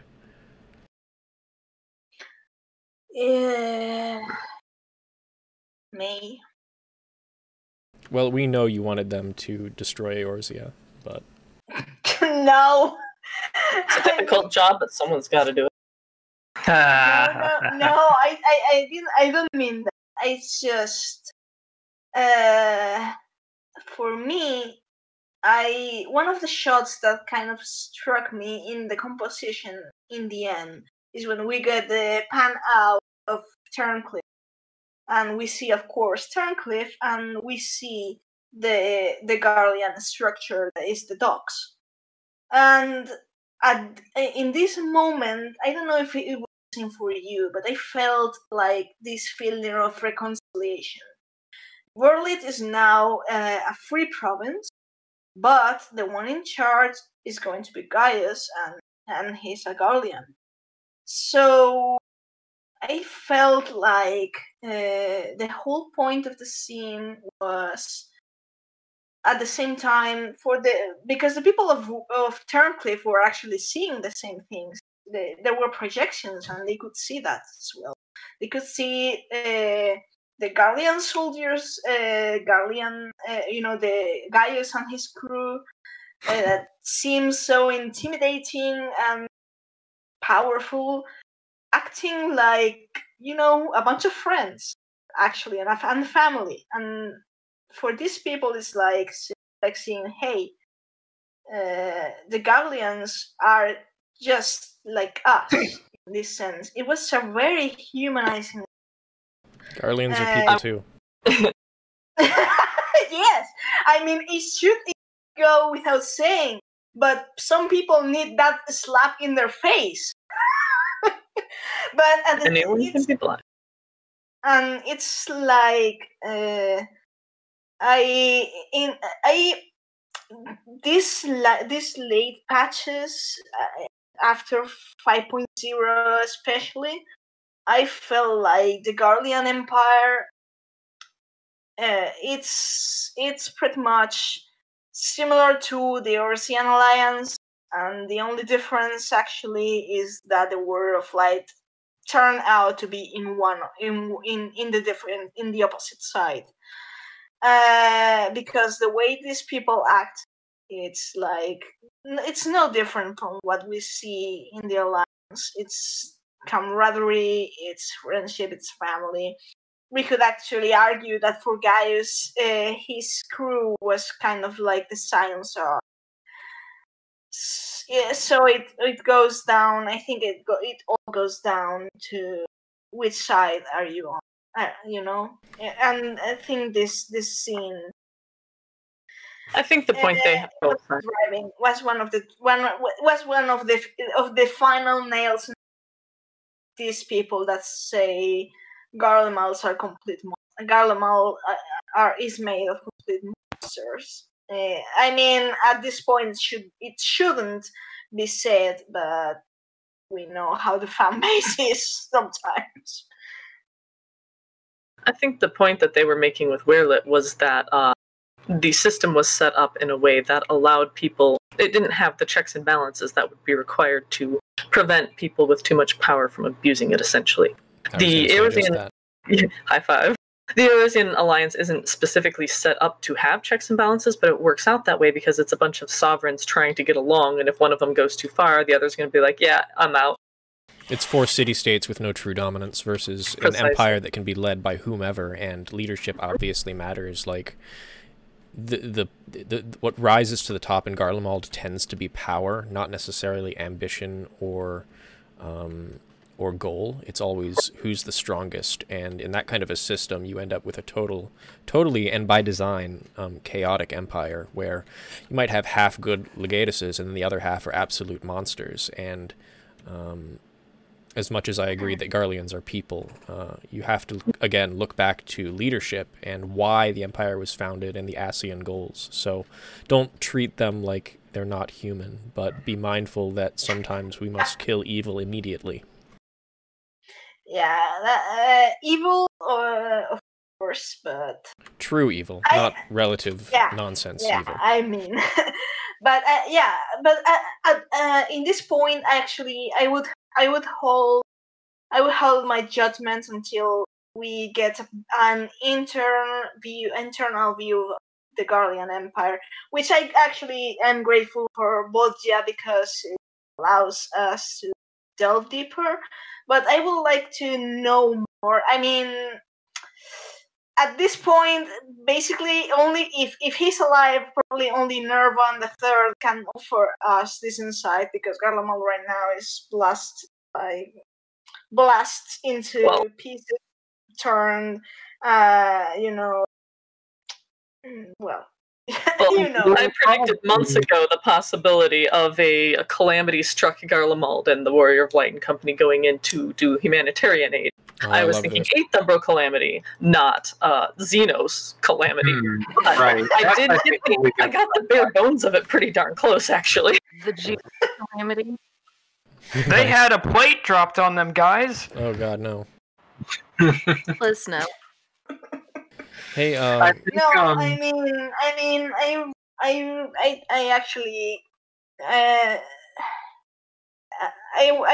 would be up for a Garlemald restoration, because, I mean, the people there, probably were mostly civilians, and they're not to blame. We'll probably see the same as Yulmore. yes. Some who benefited, some who did not. Some who just went along, some who will, fight to the death to be comfy or whatever. Put Nero on the spot, put him up on the throne, a bunch of, don't believe Sid's lies. Maxima is right there. Bonnie and Core, you guys haven't spoken in a while, really. In depth. Any thoughts? I was going to say that. I think I forgot my train of thought. Actually, I'm sorry.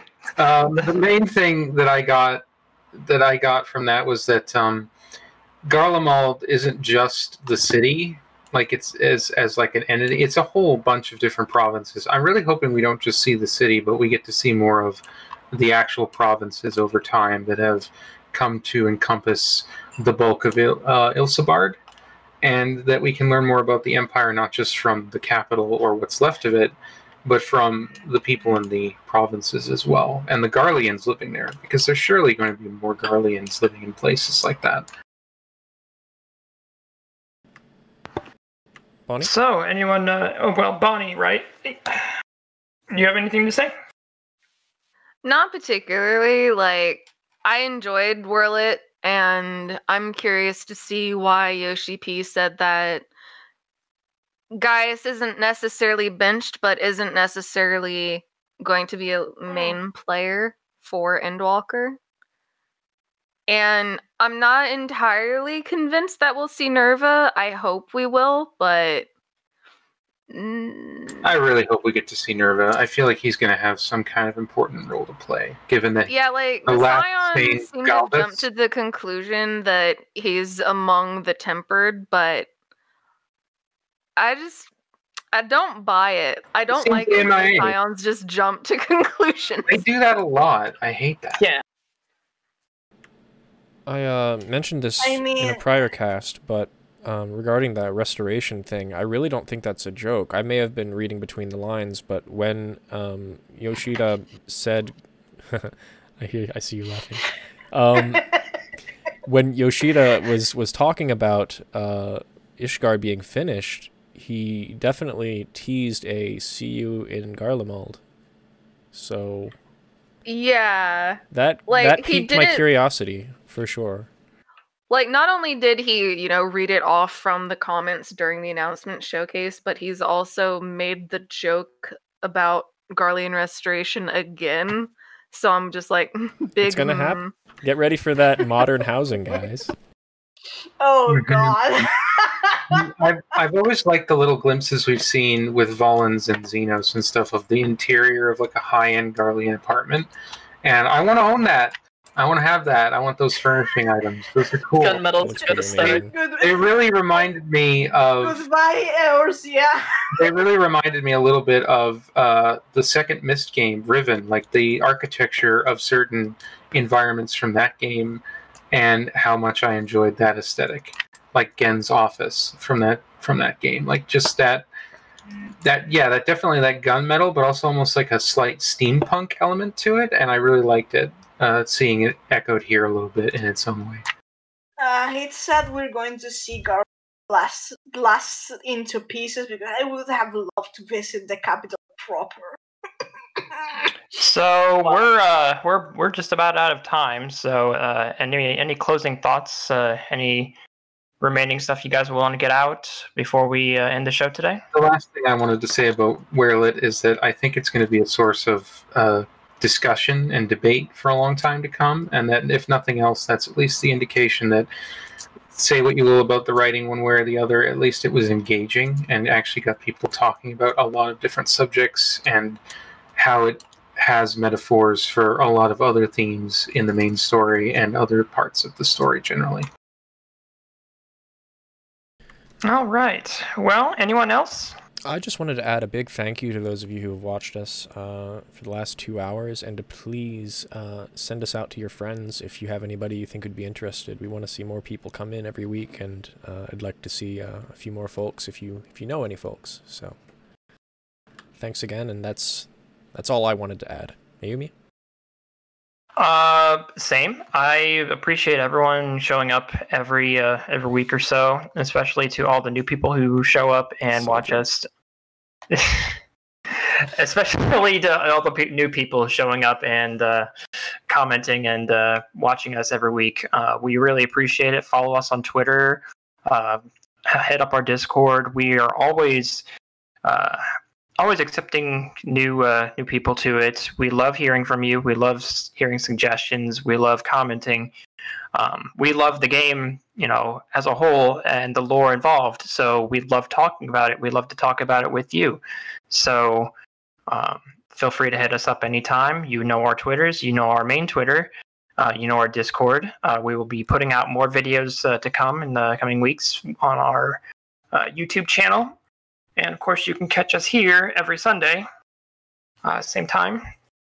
Anyone else want to add anything? Bonnie, Meowth, Core, Mila. Subscribe to our YouTube channel. Go check out my first-time playthrough of 5.5 on our YouTube channel if you want to watch me be a dork and make really bad jokes.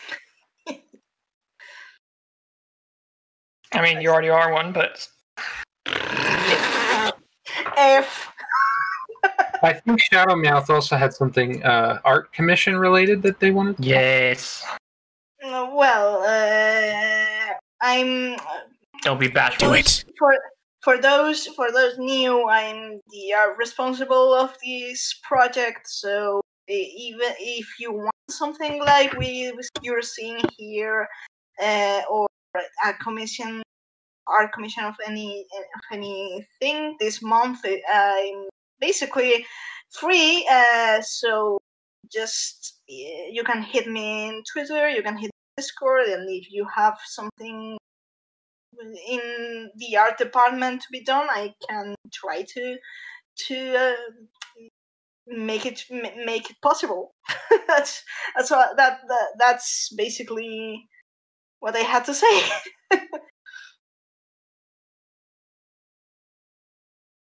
Oh God, no! I mean, I swear I'm going to get revenge of you. One of these days, You just gotta draw a pile of goo. We get it. We're gonna have to commission you to draw us a Ghoulis. Did you want to tease two of the commissions you did recently? Yeah. Tease the commissions you did. What? Which one?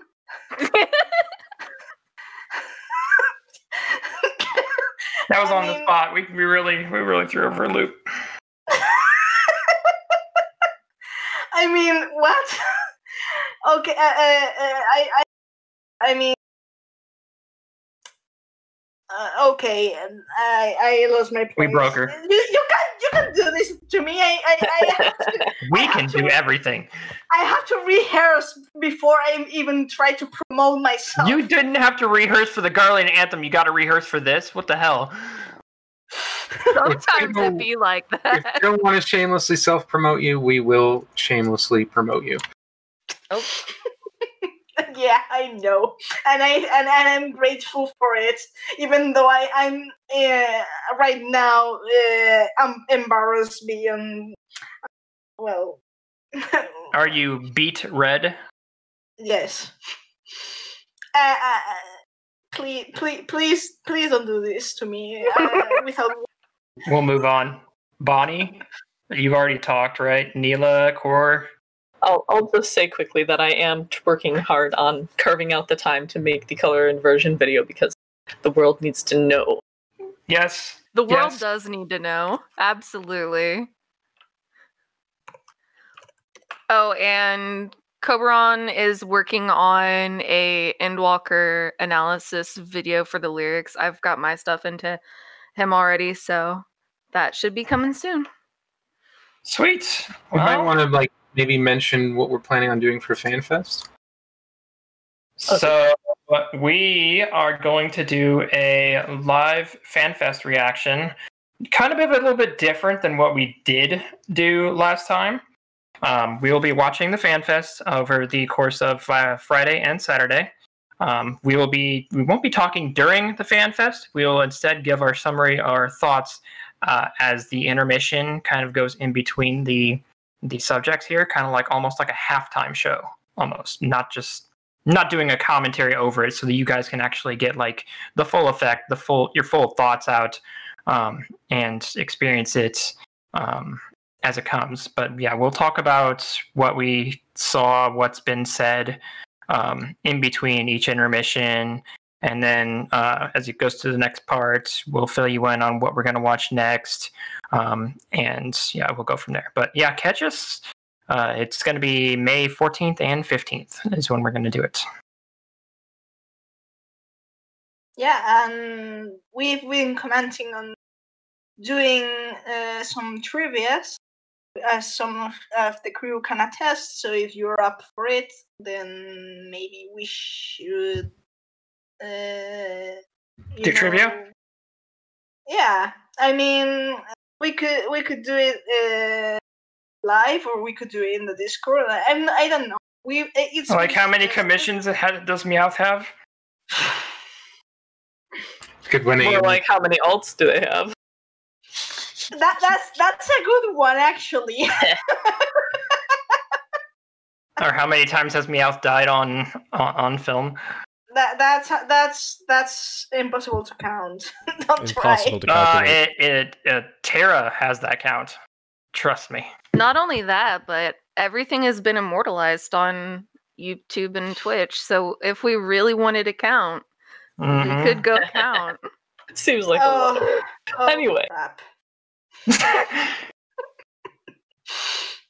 All right, Fao. Any thoughts? Anything else?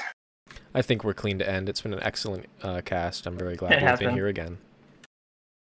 Indeed. Thanks for watching, guys. We'll catch you next week, same time. We do hope to have another poll, or at least if we don't have another poll, we'll at least have another subject for us to talk to you guys about next week. So catch us next week, guys. We'll catch you later. Take care, everybody.